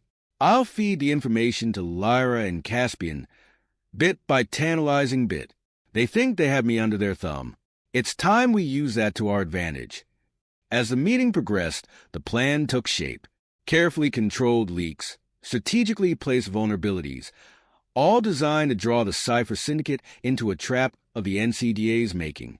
Over the next few weeks, Zephyr became a master of misdirection. Every conversation with Lyra, every clandestine meeting with Caspian, became an opportunity to drop hints about the quantum encryption server. "I overheard something interesting today," Zephyr would say, his voice carefully modulated to sound both nervous and excited. "A new server, supposed to be unhackable. It's got everyone at the agency on edge." He watched as the bait was taken, hook, line, and sinker. The Cypher Syndicate mobilized their most skilled hackers, pouring resources into cracking what they believed to be the ultimate prize. Zephyr stood in the shadows of the NCDA's main server room, watching as technicians scurried about, setting up the elaborate ruse. Fake servers hummed, their blinking lights a testament to the agency's attention to detail. Everything had to be perfect. The slightest inconsistency could blow the entire operation. As he observed the controlled chaos, a familiar voice cut through the noise. "Zephyr." He turned to see Lyra approaching, Caspian close behind. Their faces were masks of determination and barely concealed greed. "We need access to the server room," Lyra said, her voice low and urgent. "The quantum encryption server. You're going to get us in." Zephyr felt a chill run down his spine. This was it, the endgame. He nodded slowly, playing the part of the reluctant accomplice to perfection. "All right," he said, his voice barely above a whisper. "But after this, we're done. I want out." Caspian's laugh was cold and mirthless. "Oh, Zephyr, you're in this for the long haul now. There's no getting out." As Zephyr led them towards the heart of the trap, he couldn't shake a nagging feeling of unease. Something was off. The Syndicate's movement seemed too precise, too well-informed. It was as if they knew exactly where to step to avoid the NCDA's carefully laid snares. A chilling realization struck him like a physical blow. There was a mole on his team. Someone privy to the details of the sting operation was feeding information to the Syndicate. As he punched in the access code to the server room, Zephyr's mind raced. The trap was sprung, but who was really caught in its jaws? He had mere moments to identify the traitor and salvage the operation before everything fell apart. The heavy door swung open with a soft hiss, revealing the blinking lights and humming servers within. As Lyra and Caspian stepped eagerly into the room, Zephyr's hand hovered over the concealed panic button in his pocket. One press, and the entire building would go into lockdown. But before he could act, a voice from behind froze him in his tracks. "I wouldn't do that if I were you, Blackwood." Zephyr turned slowly, his blood running cold as he recognized the speaker. The pieces of the puzzle suddenly clicked into place, revealing a picture far more twisted than he could have imagined. The server room once a sanctuary of order and control, had become a battleground. Zephyr's mind raced, processing the unfolding chaos with the cold precision of the master cryptographer he was. The syndicate's uncanny knowledge of their countermeasures suddenly made horrifying sense. Zephyr's eyes darted around the room, cataloging every face, every micro-expression. The mole was here, in this very room. But who? A bead of sweat trickled down his spine as he realized the magnitude of the situation.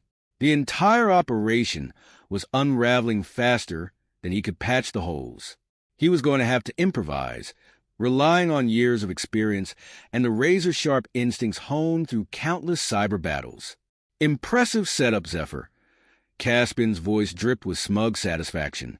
Almost had us fooled. Almost. Lyra stepped forward, her eyes cold and calculating. Gone was the vulnerability she'd shown in the hospital. This was the real Lyra, the deep-cover operative who had played him for years.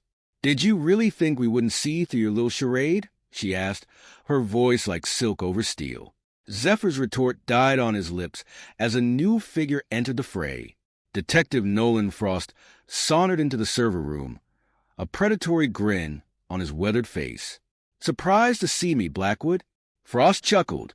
"You should have dug a little deeper into that motel incident. Might have saved you some trouble." The trio converged on Zephyr, backing him against the humming servers. They thought they had won, their victory assured by treachery and deceit. But Zephyr Blackwood was far from beaten. "You're right," he said, his voice steady despite the hammering of his heart. "I should have dug deeper, into all of you." With a swift motion, Zephyr pulled out a small device from his pocket. The syndicate members tensed, expecting a weapon. Instead, a holographic display flickered to life, filling the air with streams of data. "What you're seeing," Zephyr explained, his confidence growing with each word, "is every piece of intelligence I've gathered on the Cypher Syndicate over the past weeks. Every conversation, every transaction, every dirty little secret." Caspian's face drained of color. Lyra's eyes widened in disbelief.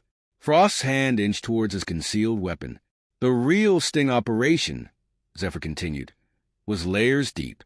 This server room, it's a sophisticated containment system. The moment you stepped inside, you activated a dormant protocol.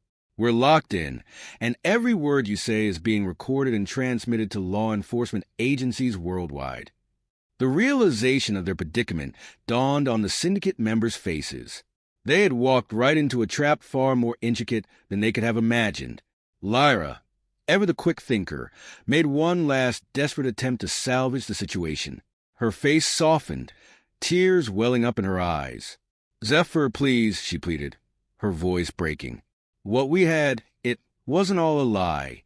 I grew to love you. Truly, we can still have a life together. Just give me a chance to explain." For a moment, just a fleeting instant, Zephyr's resolve wavered. The memory of happier times, of a love he thought was real, threatened to overwhelm him. But then he remembered the betrayal, the years of lies, the lives put at risk for the syndicate's twisted ambitions. His expression hardened. "No, Lyra," he said, his voice cold. "We can't." With a subtle hand motion, Zephyr activated the final phase of his countermove. Alarms blared throughout the building as armed NCDA agents began to swarm towards their location. Panic erupted in the server room. Caspian lunged for the door, only to find it sealed shut. Frost drew his weapon, his eyes darting wildly for an escape route. Lyra stood frozen, the full weight of her actions finally crashing down upon her.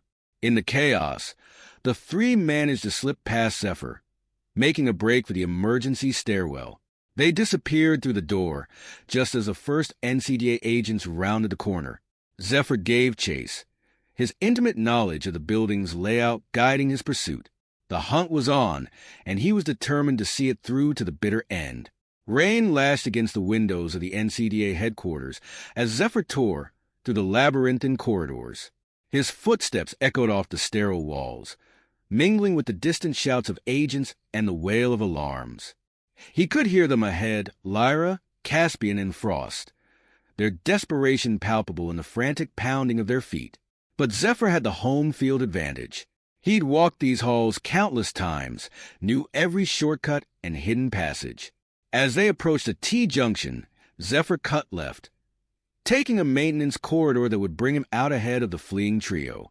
He burst through a door just as they rounded the corner, nearly colliding with Caspian.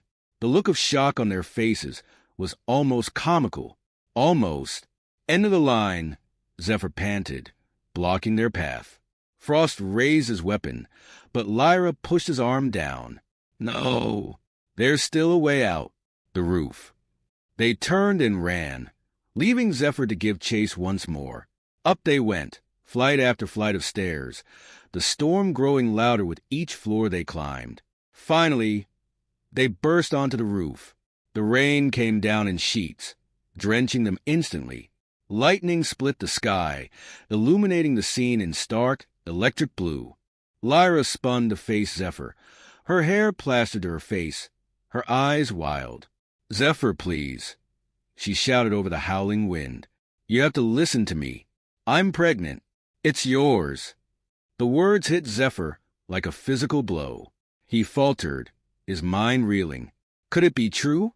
After everything, could there be an innocent life caught in the crossfire of their deception?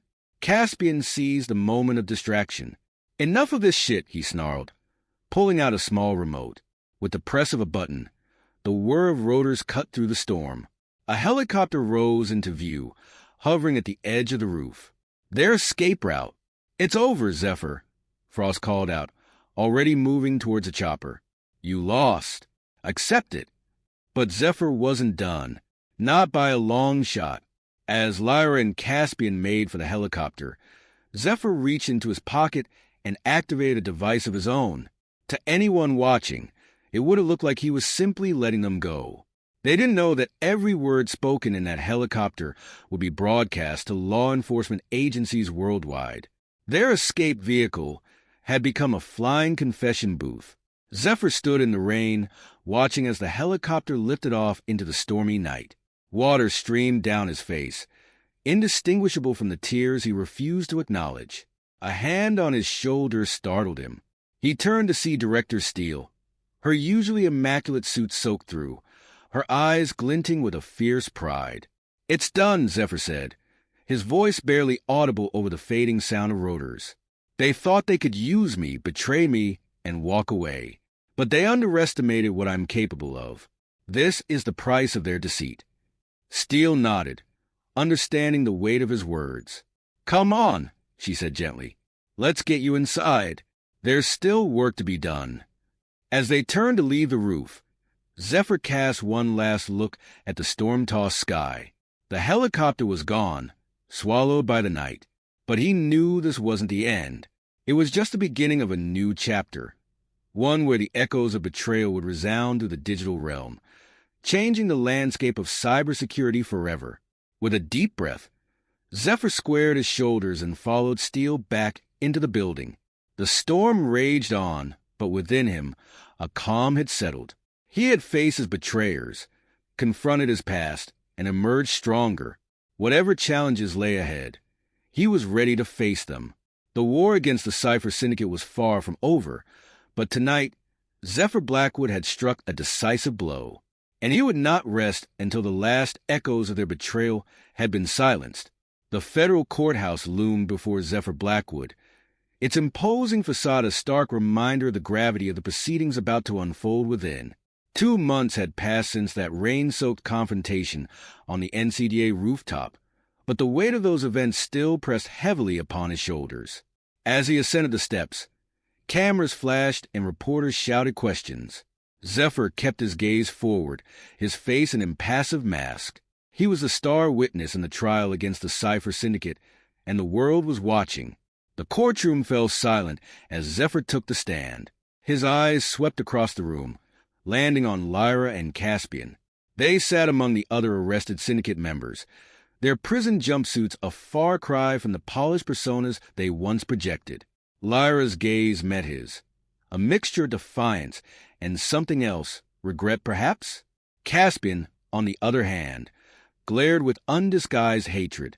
Over the next several days, Zephyr's testimony unfolded like a complex algorithm. He presented decrypted communications, detailed financial trails, and played the damning confessions recorded from the rig helicopter. Each piece of evidence was another nail in the syndicate's coffin, exposing the full extent of their operations. The media dubbed it the trial of the century. Zephyr's dual role as victim and hero captivated the public imagination. Despite the intense pressure and scrutiny, he remained composed, his testimony clear and unwavering. During a recess, Zephyr found himself alone in a private chamber, his mind still racing from the morning's cross-examination. The door opened, and Lyra was escorted in by a guard. Her eyes, once so familiar, now seemed to belong to a stranger. "Zephyr," she began, her voice soft, "I know you probably won't believe me, but I need you to know. What I told you on the roof about being pregnant, it wasn't entirely a lie. I thought I was at the time." Zephyr's face remained impassive. "I know the truth, Lyra. I saw your medical records from the hospital after the crash. You were never pregnant." The color drained from Lyra's face as she realized her final deception had been unraveled before it even began. Without another word, she was led away, leaving Zephyr alone with the echoes of her lies. When the verdict finally came down, it fell like a hammer blow. Caspian, identified as a key syndicate operative, was sentenced to 30 years in federal prison. Lyra, despite her attempts to paint herself as a reluctant participant, received 25 years. The syndicate's leader, a shadowy figure finally unmasked, was given a life sentence. In the aftermath of the trial, as the dust began to settle, Zephyr found himself at a crossroads. An offer had been extended, the chance to lead a new international cybersecurity task force.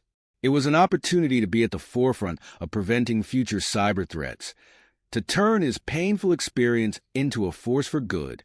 As he pondered the decision, Zephyr found himself standing before the NCDA's memorial wall. A new name had been added since he last visited Raven Coe, his friend and colleague. Fatally wounded while protecting him during the final confrontation with the syndicate, he placed a hand on her name, his touch gentle, almost reverent. "I'll make it count, Raven," he whispered. "I promise." Weeks later, Zephyr stood before the newly formed International Cyber Defense Coalition in Geneva. As he prepared to address the assembly and accept his new role, he reflected on the journey that had brought him to this moment. The betrayal had nearly broken him, but it had also forged him into someone stronger, someone capable of protecting others from experiencing the same pain. Zephyr stepped up to the podium, his gaze sweeping across the gathered dignitaries and cybersecurity experts. When he spoke, his voice was steady, filled with conviction. "Ladies and gentlemen, the digital realm is our new front line. And on this front line, trust is both our greatest vulnerability and our strongest asset. Today, we start building a safer digital future, a future where betrayal cannot hide in the shadows of cyberspace." As his words resonated through the chamber, Zephyr felt a sense of purpose settle over him. He had transformed his personal tragedy into a powerful drive for global cybersecurity. The echoes of betrayal that had once threatened to destroy him had become the foundation of a new era of digital defense. In that moment, as he looked out over the faces of those who would join him in this fight, Zephyr Blackwood knew that this was just the beginning. The battle for the future of cyberspace lay ahead, and he was ready to lead the charge. This is where our story comes to an end. Share your thoughts in the comment section. Thanks for your time. If you enjoy this story, please subscribe to this channel. Click on the video you see on the screen, and I will see you there. Help us reach 1,000 subscribers on our new channel, Cheating Tales Lab. We hope you enjoy this story. Let's begin. Spencer Durham woke up at 5 a.m., as he always did. He reached for his phone, his fingers tapping out his passcode by muscle memory. He had a text from his wife, Kristen. "Miss you, babe. Can't wait to see you tonight." Spencer smiled. After 12 years of marriage, Kristen still made his heart skip a beat. He typed out a quick reply, then headed for the shower. As the hot water cascaded over his body, He thought about surprising Kristen with dinner reservations at Le Petit Bistro, her favorite French restaurant. The day flew by in a blur of meetings and conference calls. Spencer's company, Durham Tech, was on the verge of a breakthrough in quantum computing. If successful, it would revolutionize the tech industry and solidify Durham Tech's position as a market leader. As he drove home, Spencer's mind drifted to the future. He and Kristen had been talking about starting a family. Maybe tonight would be the night they'd decide to try. He pulled into the driveway of their craftsman-style home, noticing with surprise that Kristen's car was already there. She usually worked late on Thursdays. Spencer entered quietly, intending to surprise her. He heard Kristen's voice coming from the study, laughter in her tone. She must be on the phone. "I can't wait to see you either," Kristen was saying. "Spencer's out of town until tomorrow. We'll have the whole night to ourselves." Spencer froze, his hand on the doorknob. This couldn't be happening. There had to be some explanation. "I've got something special planned," Kristen continued, her voice dropping to a sultry whisper. "Remember that little red number you like so much?" Spencer's vision blurred. He pushed open the door, startling Kristen. She whirled around, her face draining of color as she saw him. "Spencer," she gasped, "you're home early." Spencer's voice was ice. "Clearly." Kristen's eyes darted to her phone, then back to Spencer. "It's not what you think." "Really?" Spencer's laugh was bitter. "Because I think you're planning to fuck someone else in our bed tonight." Kristen's demeanor changed, defiance replacing shock. "Fine. You want the truth? I'm going on a date tonight with someone who actually pays attention to me." Spencer felt like he'd been punched in the gut. "What are you talking about? We'd been married for 12 years. Kristen's laugh was cruel. "And for the last 5, you've been married to your company. I'm done playing second fiddle to Durham Tech. So, instead of talking to me, you decide to cheat?" "Oh, grow up, Spencer," Kristen sneered. "This isn't some fairy tale. People change. Feelings change. I've changed." Spencer struggled to process what was happening. "Who is he?" Kristen's smile was vicious. "Someone who knows how to treat a woman. Someone who isn't afraid of success." The implication hit Spencer like a physical blow. "It's Scott Cahill, isn't it? My competitor?" Kristen's silence was answer enough. Spencer's mind raced. Scott Cahill, CEO of Cahill Tech, had been making aggressive moves in the market lately. And now this. "How long?" Kristen shrugged. "Long enough to know he's a better man than you'll ever be." "Get out," Spencer said, his voice deadly quiet. "Gladly," Kristen replied. "Oh, and Spencer? I'll be taking half of everything in the divorce. Enjoy your precious company while you still have it." She brushed past him, the scent of her perfume, the perfume he bought her for their anniversary, making his stomach turn. Spencer stood in the empty study, feeling as if the ground had disappeared beneath his feet. He needed air. He needed space. He needed revenge. He stumbled out of the house, barely aware of where he was going. His feet carried him to the park where he and Kristen had their first date. He collapsed onto a bench, his mind reeling. How had he not seen this coming? Had he really been so blind, so focused on his work that he'd driven Kristen into another man's arms? No. Spencer's jaw clenched. This wasn't his fault. Kristen had made a choice. She could have talked to him, could have told him she was unhappy. Instead, she'd chosen to betray him in the worst possible way. And with Scott Cahill, of all people, the man who'd been trying to undermine Durham Tech at every turn, was this just about hurting Spencer, or was there more to it? Spencer pulled out his phone, his fingers shaking slightly as he dialed a number. "Ricardo, it's Spencer Durham. I need your services." Discreetly. Ricardo Finn was the best private investigator in the city. If anyone could get to the bottom of this, it was him. "I'll text you the details," Spencer said. "I want to know everything. Who, what, when, where. And I want to know what, if anything, this has to do with my company." He ended the call, feeling a cold determination settle over him. Kristen thought she could take half of everything. She had no idea what was coming. Spencer spent the next week in a haze of work and sleepless nights. He threw himself into Durham Tech, pushing the quantum computing project forward with a ferocity that both impressed and worried his team. Kristen tried to call several times. Spencer let it go to voicemail. She could wait until he had all the facts. Finally, Ricardo called. "I have what you need," he said. "My office." 1 hour. Spencer arrived at Ricardo's office exactly 60 minutes later. The PI's office was dim, the blinds drawn against the afternoon sun. Ricardo gestured for Spencer to sit. "It's not good," he said without preamble. Spencer's stomach clenched. "Tell me." Ricardo slid a folder across the desk. "Kristen's been having an affair with Scott Cahill for the past 8 months. Spencer opened the folder.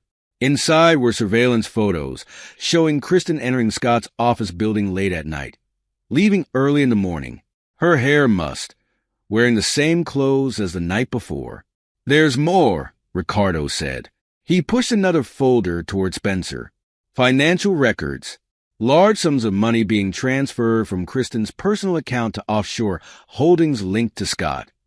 Spencer's mind raced. The timing coincided with several unexplained leaks of sensitive information from Durham Tech, information that had given Cahill Tech a significant advantage in recent months. "She's been selling me out," Spencer said, his voice hollow. Ricardo nodded. "It looks that way." Spencer leaned back in his chair, his mind whirling. This wasn't just about an affair. This was corporate espionage. This was an attempt to destroy everything he built. "What do you want to do?" Ricardo asked. Spencer's eyes hardened. "I want to destroy them both." Ricardo raised an eyebrow. "That could get messy." "I don't care," Spencer said. "They try to take everything from me. Now I'm going to take everything from them." Ricardo nodded slowly. "I'll need more time, more resources." "You'll have whatever you need," Spencer said. "I want every skeleton in their closets, every dirty secret, every weakness." As he left Ricardo's office, Spencer felt a strange calm settle over him. The pain and betrayal were still there, but they were overshadowed by a cold, implacable anger. Kristen and Scott thought they could play him for a fool. They were about to learn just how wrong they were. Spencer's first stop was Durham Tech. He needed to secure his company against further attacks. He called an emergency meeting with his most trusted employee and friend, Danny Donnelly, the CFO. "We've been compromised," Spencer said without preamble as Danny entered his office. Danny's eyes widened. "How bad?" "Bad," Spencer replied. He filled Danny in on Kristen's betrayal and the corporate espionage. Danny whistled low. "Jesus, Spence. I'm so sorry." Spencer waved away the sympathy. "I need your help, Danny. We need to protect the company." Danny nodded. "All business now. What do you need?" "I want to create a series of shell companies," Spencer said. "We'll use them to obscure ownership of our key patents and technologies." Danny frowned. "That's risky, Spence. If the SEC gets wind of it, it's riskier to do nothing." Spencer cut him off. "Cahill Tech is coming for us. We need to be prepared." Danny nodded slowly. "Okay, what else?" "I want to transfer a significant portion of our liquid assets to secure offshore accounts," Spencer continued. "And we need new security protocols. Nothing leaves this building without triple verification." Danny's eyebrows shot up. "You're really going to war, aren't you?" Spencer's smile was grim. "They started this war, Danny. I'm just making sure we finish it." As Danny left to set things in motion, Spencer turned to his computer. He had one more card to play. He pulled up his email and composed a message to Abby, Kristen's estranged sister. They hadn't spoken in years. Not since Kristen had manipulated their father into cutting Abby out of his will. "Abby," he wrote, "I know it's been a long time, and I'm sorry to reach out like this, but I need to talk to you. It's about Kristen. Please meet me at the Bluebird Cafe tomorrow at 2 p.m. I'll explain everything." He hit send. then leaned back in his chair. Abby was a wild card, but if she was willing to help, she could be a powerful ally. The next day, Spencer arrived at the Bluebird Cafe early. He chose a quiet booth in the back, his eyes on the door. Abby walked in at exactly 2 p.m. Her eyes scanned the cafe, landing on Spencer. She hesitated for a moment, then walked over. "Spencer," she said, sliding into the booth. "It's been a while." Spencer nodded. "Thank you for coming, Abby." Abby's eyes narrowed. "What's this about, Spencer? Your message was pretty cryptic." Spencer took a deep breath. "It's about Kristen. She's been having an affair." Abby's eyebrows shot up. "Wow. Can't say I'm entirely surprised. Who's the guy?" "Scott Cahill, my main competitor." Abby let out a low whistle. Damn, Kristen always didn't know how to pick him. Spencer leaned forward. "There's more. She's been feeding him information about my company, helping him try to take me down." Abby's face hardened. "That bitch," she muttered, "always looking out for number one." "I need your help, Abby," Spencer said. "I need to know everything about Kristen's past, everything she's tried to hide." Abby studied him for a long moment. "You're going to war with her, aren't you?" Spencer nodded. "She tried to destroy everything I built. I'm not going to let her get away with it." A slow smile spread across Abby's face. Well, looks like my dear sister has finally bitten off more than she can chew." She leaned forward. "All right, Spencer. I'm in. What do you want to know?" For the next hour, Abby filled Spencer in on Kristen's past. The college professor she'd seduced for better grades. The first boss she'd manipulated into giving her promotions. The string of wealthy boyfriends she'd used and discarded. Kristen's always been good at using people, Abby concluded. But she's never faced anyone willing to fight back. Until now. Spencer nodded slowly. "Thank you, Abby. This helps more than you know." As they parted ways, Abby caught Spencer's arm. "Make her pay, Spencer.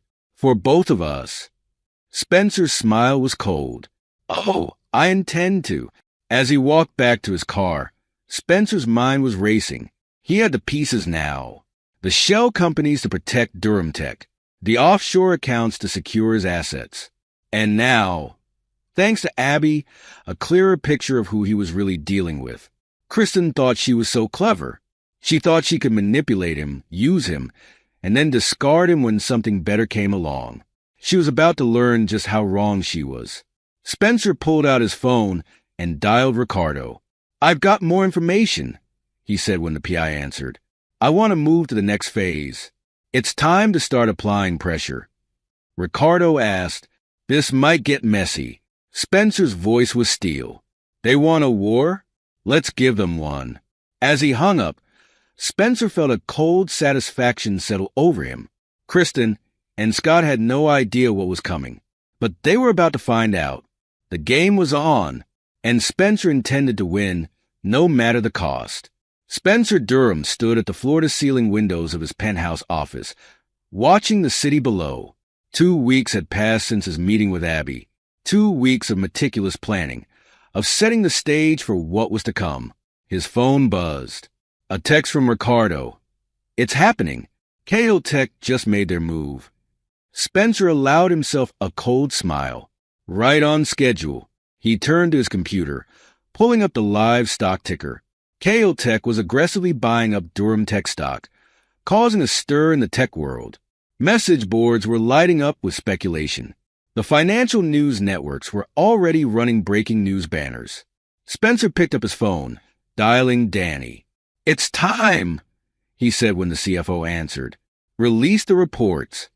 Within the hour, Durham Tech released a series of financial reports that painted a bleak picture of the company's future. Projected earnings were down. R&D costs were up. The quantum computing project was facing unforeseen obstacles.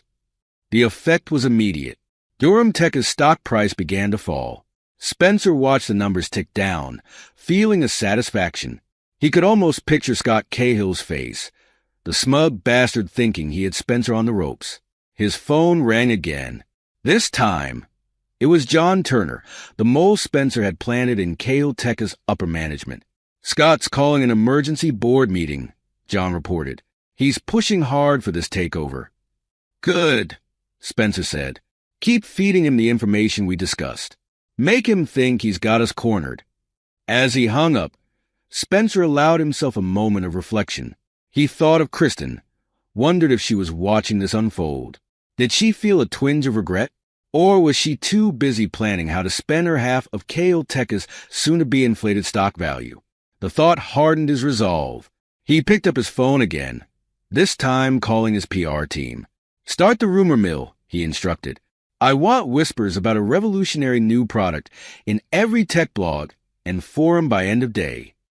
The next few days were a whirlwind of activity. Spencer barely slept, subsisting on coffee and pure adrenaline. He watched as Scott Kale pushed forward with his takeover bid, growing more desperate with each passing hour. Durham Teca's stock continued to fall, but not as sharply as it should have given the dire financial reports.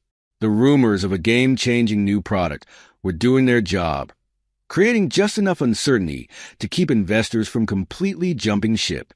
On the fourth day, Spencer received another call from John.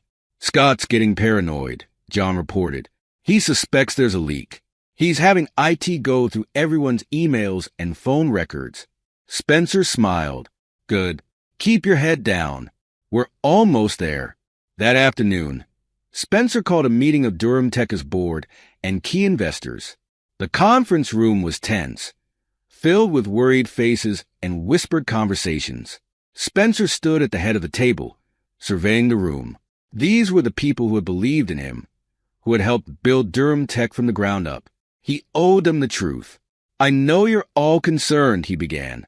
"The past few days have been challenging, to say the least." He paused, making eye contact with each person in the room. "But I'm here to tell you that everything is going according to plan." A murmur ran through the room. Spencer held up a hand for silence. Teca's takeover attempt was anticipated.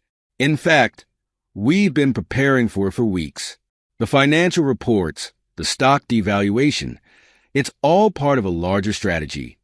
He clicked a button on his laptop, and a series of graphs appeared on the screen behind him. "What you're looking at is the real state of Durham Tech. Our quantum computing project isn't failing. It's weeks ahead of schedule. Our projected earnings? They're conservative estimates at best." The mood in the room began to shift from anxiety to cautious optimism. "I've called you here today because I need your trust," Spencer continued. "What I'm about to share cannot leave this room. But I promise you, if you stand with me now, Durham Tech will not only survive this attack, we'll emerge stronger than ever." For the next hour, Spencer laid out his plan in detail. By the time he finished, the room was buzzing with excitement. The board members and investors left with renewed confidence, ready to weather the storm. As the last person filed out, Danny approached Spencer. "That was one hell of a performance," he said, clapping Spencer on the shoulder. "You think it'll be enough?" Spencer nodded. "It has to be. We're all in now." That night, as Spencer was preparing to finally get some much-needed sleep, his phone buzzed with a text from Ricardo. "Got something you need to see. Le Ciel. Tomorrow night, 8 p.m. Spencer frowned. Lucille was the most exclusive rooftop restaurant in the city. What could Ricardo have found there? The next evening, Spencer arrived at Lucille promptly at 8. Ricardo was waiting for him at the bar. "What's this about?" Spencer asked as he sat down. Ricardo nodded towards a table near the window. "Take a look, but try not to be obvious about it."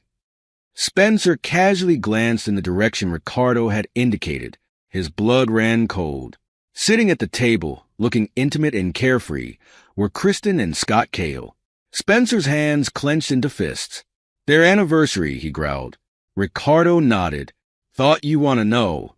Spencer's mind raced. Part of him wanted to march over there, to confront them, to wipe those smug smiles off their faces. But no, that wasn't the plan. He needed to be smarter than that.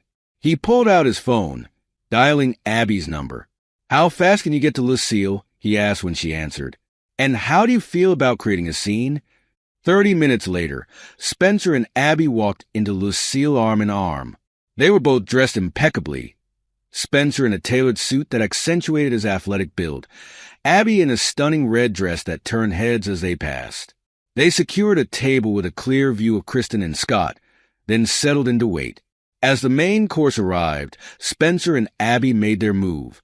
They stood up, making their way towards Kristen and Scott's table, as if heading to the restrooms. Kristen saw them first. Her eyes widened in shock, the wine glass slipping from her hand and shattering on the floor. Scott turned to see what had startled Kristen, his face paling as he recognized Spencer. "Well, well," Spencer said, his voice carrying in the sudden hush that had fallen over the restaurant. "Isn't this cozy?" Kristen recovered first. "Spencer," she hissed, "what are you doing here?" "Having dinner," Spencer replied casually, "with my date." He gestured to Abby, who smiled sweetly. "Your date?" Kristen's voice was strangled. "But that's my sister." Scott stood up, trying to defuse the situation. "Look, Spencer, I know this looks bad, but bad." Spencer laughed, the sound cold and mirthless. "No, Scott. Bad was when you tried to steal my company's secrets. Bad was when you launched a hostile takeover of my life's work." He leaned in close, his voice dropping to a menacing whisper. This is just the beginning." Kristen's face was a mask of fury. "How dare you?" she spat. "You show up here with my own sister? You're nothing but a—" "Careful, Kristen." Abby cut in, her voice honey-sweet. "You might not want to finish that sentence. Not when there are so many important people around to hear it." For the first time, Kristen and Scott seemed to realize they had an audience. Several tables around them were occupied by some of the city's most influential tech executives and journalists, all watching the scene unfold with rapt attention. Spencer smiled, a predator's grin. "You two enjoy your dinner," he said. "I'm sure you have a lot to talk about." As he and Abby turned to leave, Spencer paused, looking back at Scott. "Oh, and Scott, you might want to double-check those Durham Tech financials. I have a feeling there might be some discrepancies." They walked away, leaving Kristen and Scott staring after them in stunned silence. As they reached their table, Abby let out a low whistle. "That was intense," she said. "You okay?" Spencer took a deep breath, feeling a weight lift from his shoulders. "Yeah," he said. "I'm better than okay. I'm just getting started." They raised their glasses in a quiet toast, both knowing that the real battle was only beginning. A week after the restaurant incident, Kristen paced nervously in a private room at Scott's club. The past 7 days had been a nightmare. Their carefully constructed plans were unraveling at an alarming rate. The door opened and Scott walked in. He looked haggard, his usual polished appearance marred by dark circles under his eyes and a day's worth of stubble. "This is a disaster," Kristen hissed as soon as the door closed behind him. "Spencer's 3 steps ahead of us at every turn. How did this happen?" Scott ran a hand through his disheveled hair. "I don't know," he admitted, "but we need to do something drastic. Now." He reached into his briefcase, pulling out a thick folder. "I've had my team working around the clock. We've fabricated evidence of tax evasion and illegal offshore accounts in Spencer's name." Kristen's eyes widened. "Is that enough?" Scott nodded. "It's enough to ruin him, to force him to step down from Durham Tech to avoid prosecution." Kristen felt a flicker of hope for the first time in days. "And the divorce? If he steps down, agrees to hand over control of Durham Tech, we can offer him a quiet divorce. No scandal, no dragging his name through the mud." Kristen nodded slowly. "Do it. Set up a meeting." 2 days later, Spencer walked into a conference room at the Ritz-Carlton. Kristen and Scott were already there, looking tense but determined. "Spencer," Scott began as soon as he sat down, "we have a proposition for you." Spencer leaned back in his chair, his face impassive. "I'm listening." Scott slid the folder across the table. "We have evidence of some financial irregularities on your part. Tax evasion, illegal offshore accounts, the kind of thing that could land you in federal prison. Spencer didn't even glance at the folder. Is that so? Kristen leaned forward. We're willing to make this all go away, Spencer. All you have to do is step down from Durham Tech. Hand over control to Scott. And in return, Spencer's voice was eerily calm. A quiet divorce, Kristen said. No scandal. No mudslinging. You walk away with your reputation intact. Spencer was silent for a long moment. Then, to Kristen and Scott's surprise, he smiled. That's a very interesting offer, he said. He reached into his jacket pocket, pulling out a small device. But I have a counter-proposal. He pressed a button on the device, and suddenly the room was filled with Kristen and Scott's voices, discussing their plans to blackmail Spencer. The color drained from their faces as they realized what was happening. You see, Spencer continued, his voice hardening, I've been recording our conversations for quite some time now. I have evidence of your affair, your corporate espionage, and now your attempted blackmail. He stood up, looming over the table. So here's my offer. You both resign from KL Tech immediately. You admit to your shareholders that you attempted a hostile takeover based on stolen information. And Kristen, you agree to a divorce settlement on my terms. Kristen and Scott stared at him in shocked silence. Or, Spencer continued, I can take this recording, along with all the other evidence I've collected, to the FBI. I'm sure they'd be very interested in hearing about your activities. The united front between Kristen and Scott crumbled instantly. You manipulated me. Kristen shrieked at Scott.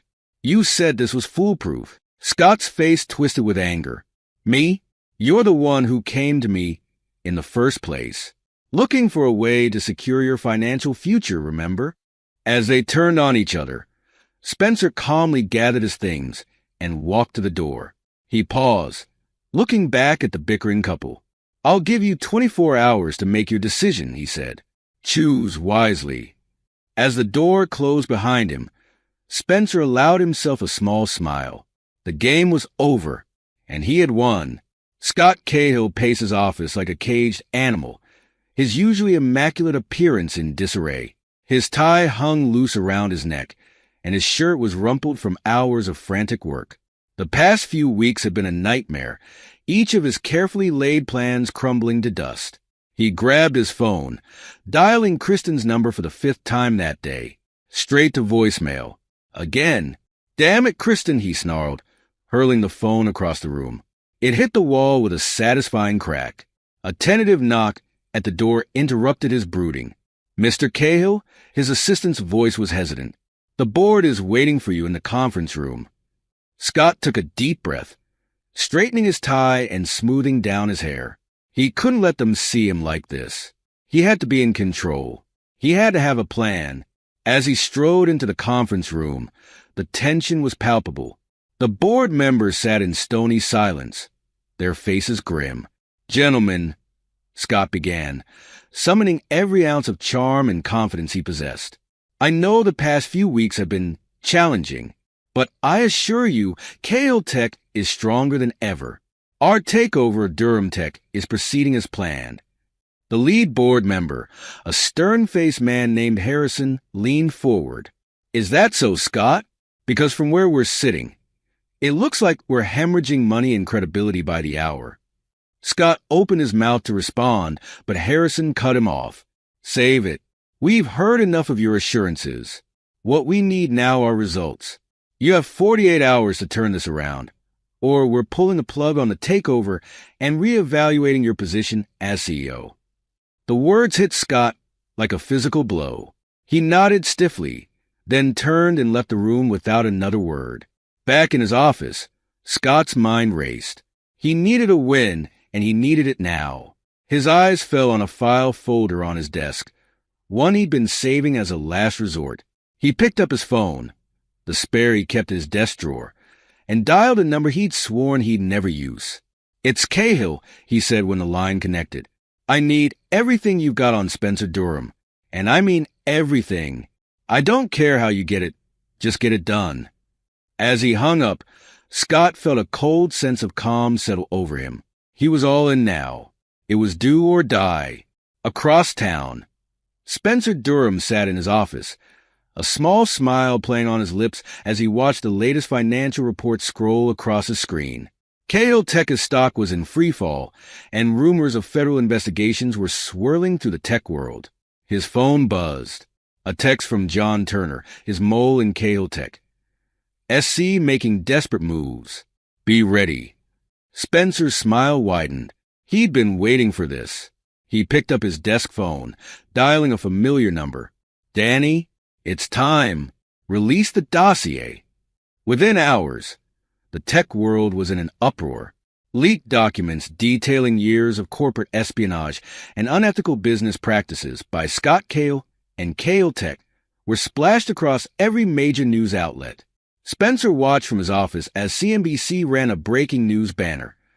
Cahill Tech CEO Scott Cahill implicated in massive corporate scandal. His phone rang. It was Abby. You seeing this? She asked, a note of awe in her voice.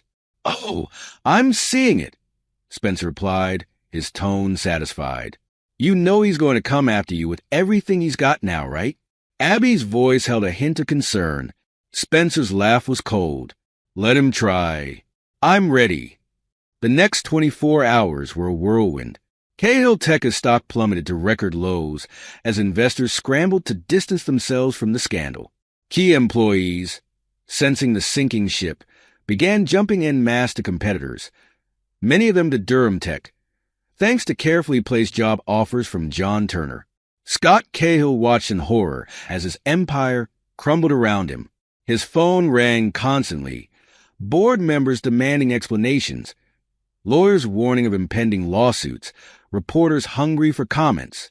In a final, desperate move, Scott booked a red-eye flight to the Cayman Islands, where he had a secret bank account with enough money to start a new life. He was halfway to the airport when his car was suddenly surrounded by black SUVs. FBI agents swarmed out, weapons drawn. Scott Cahill, the lead agent, announced as Scott was dragged from his car. You're under arrest for securities fraud, corporate espionage, and attempted flight to avoid prosecution. As the handcuffs clicked around his wrists, Scott's eyes met those of Spencer Durham, who stood watching from the shadows. Spencer's face was impassive, but his eyes held a glint of cold satisfaction. With Scott Cahill's arrest dominating the headlines, Kristen Durham found herself alone and desperate. Her carefully constructed world was falling apart, and she knew she had one last card to play. She filed for divorce, still clinging to the belief that she could claim half of Spencer's assets. It was her right, after all. She'd been by his side as he built Durham Tech. She deserved her share. The first day of the divorce proceedings dawned bright and clear. Kristen strode into the courtroom, head held high, dressed in her most expensive suit. She faltered slightly when she saw Spencer, looking calm and collected at the defendant's table. Her lawyer, a shark in an Armani suit, stood to make their opening statement. Your Honor, my client, Mrs. Durham, is entitled to half of all marital assets, including Mr. Durham's shares in Durham Tech. She was a supportive wife who— Objection, Your Honor, interrupted a voice from Spencer's table. A tall, imposing woman stood up. Jordan Foley, Spencer's attorney. Before we proceed, we have evidence that directly contradicts Mrs. Durham's claims. The judge nodded. Proceed, Miss Foley. What followed was a masterclass in legal evisceration. Jordan presented a mountain of evidence. Surveillance photos of Kristen's affair with Scott Cahill, financial records showing her attempts to hide assets, emails detailing her involvement in corporate espionage against Durham Tech. Kristen felt the blood drain from her face as her carefully constructed narrative crumbled. She turned to her lawyer, who looked equally shell-shocked. Furthermore, Your Honor, Jordan continued, her voice ringing through the stunned courtroom, we are countersuing Mrs. Durham for damages caused to Durham Tech through her actions. The judge's gavel came down like a thunderclap. In light of this evidence, I'm rejecting Mrs. Durham's claim to Durham Tech assets. Moreover, I'm ordering Mrs. Durham to pay damages for her role in corporate espionage. She will retain only her personal belongings and a small alimony, as determined by the court. Kristen stumbled out of the courtroom, her mind reeling. How had it come to this? How had Spencer outmaneuvered her so completely? As she pushed through the crowd of reporters outside the courthouse, she caught sight of Spencer talking quietly with his lawyer. For a moment, their eyes met.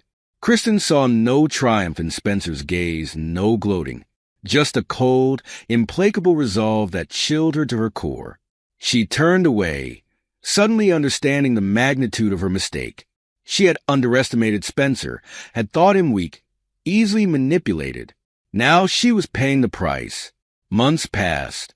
The tech world slowly recovered from the Cahill tech scandal, with Durham Tech emerging as a dominant force in the industry. Spencer threw himself into his work, pushing the boundaries of quantum computing and artificial intelligence.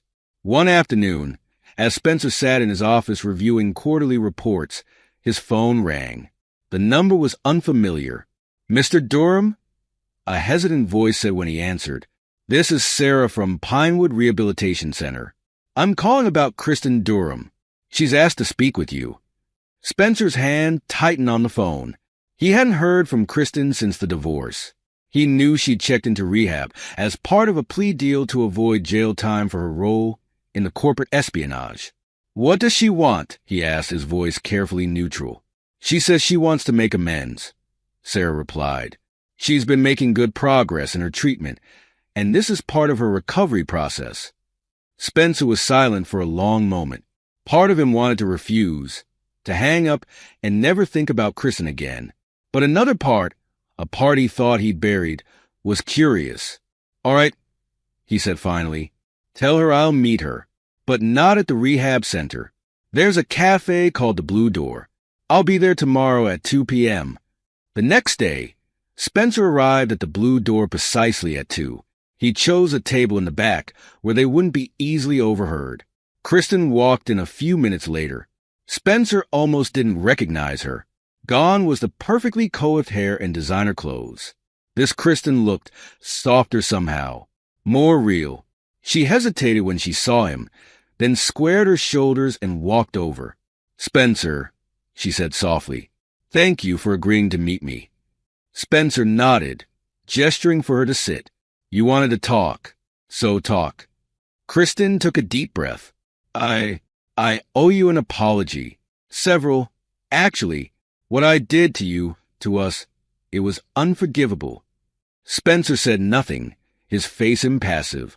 "I've been doing a lot of thinking in rehab," Kristen continued. "A lot of soul searching. And I realized I was scared. Scared of losing the lifestyle I'd become accustomed to. Scared of being left behind as you became more and more successful." She laughed bitterly. "Pretty ironic, considering I ended up losing everything anyway." "Why are you telling me this, Kristen?" Spencer asked, his voice carefully controlled. "Because I need you to know that I understand now. I understand the pain I caused, the trust one betrayed, and I'm truly, deeply sorry." Kristen's eyes shimmered with unshed tears. "I'm not asking for forgiveness, Spencer. I know I don't deserve that. I needed you to know."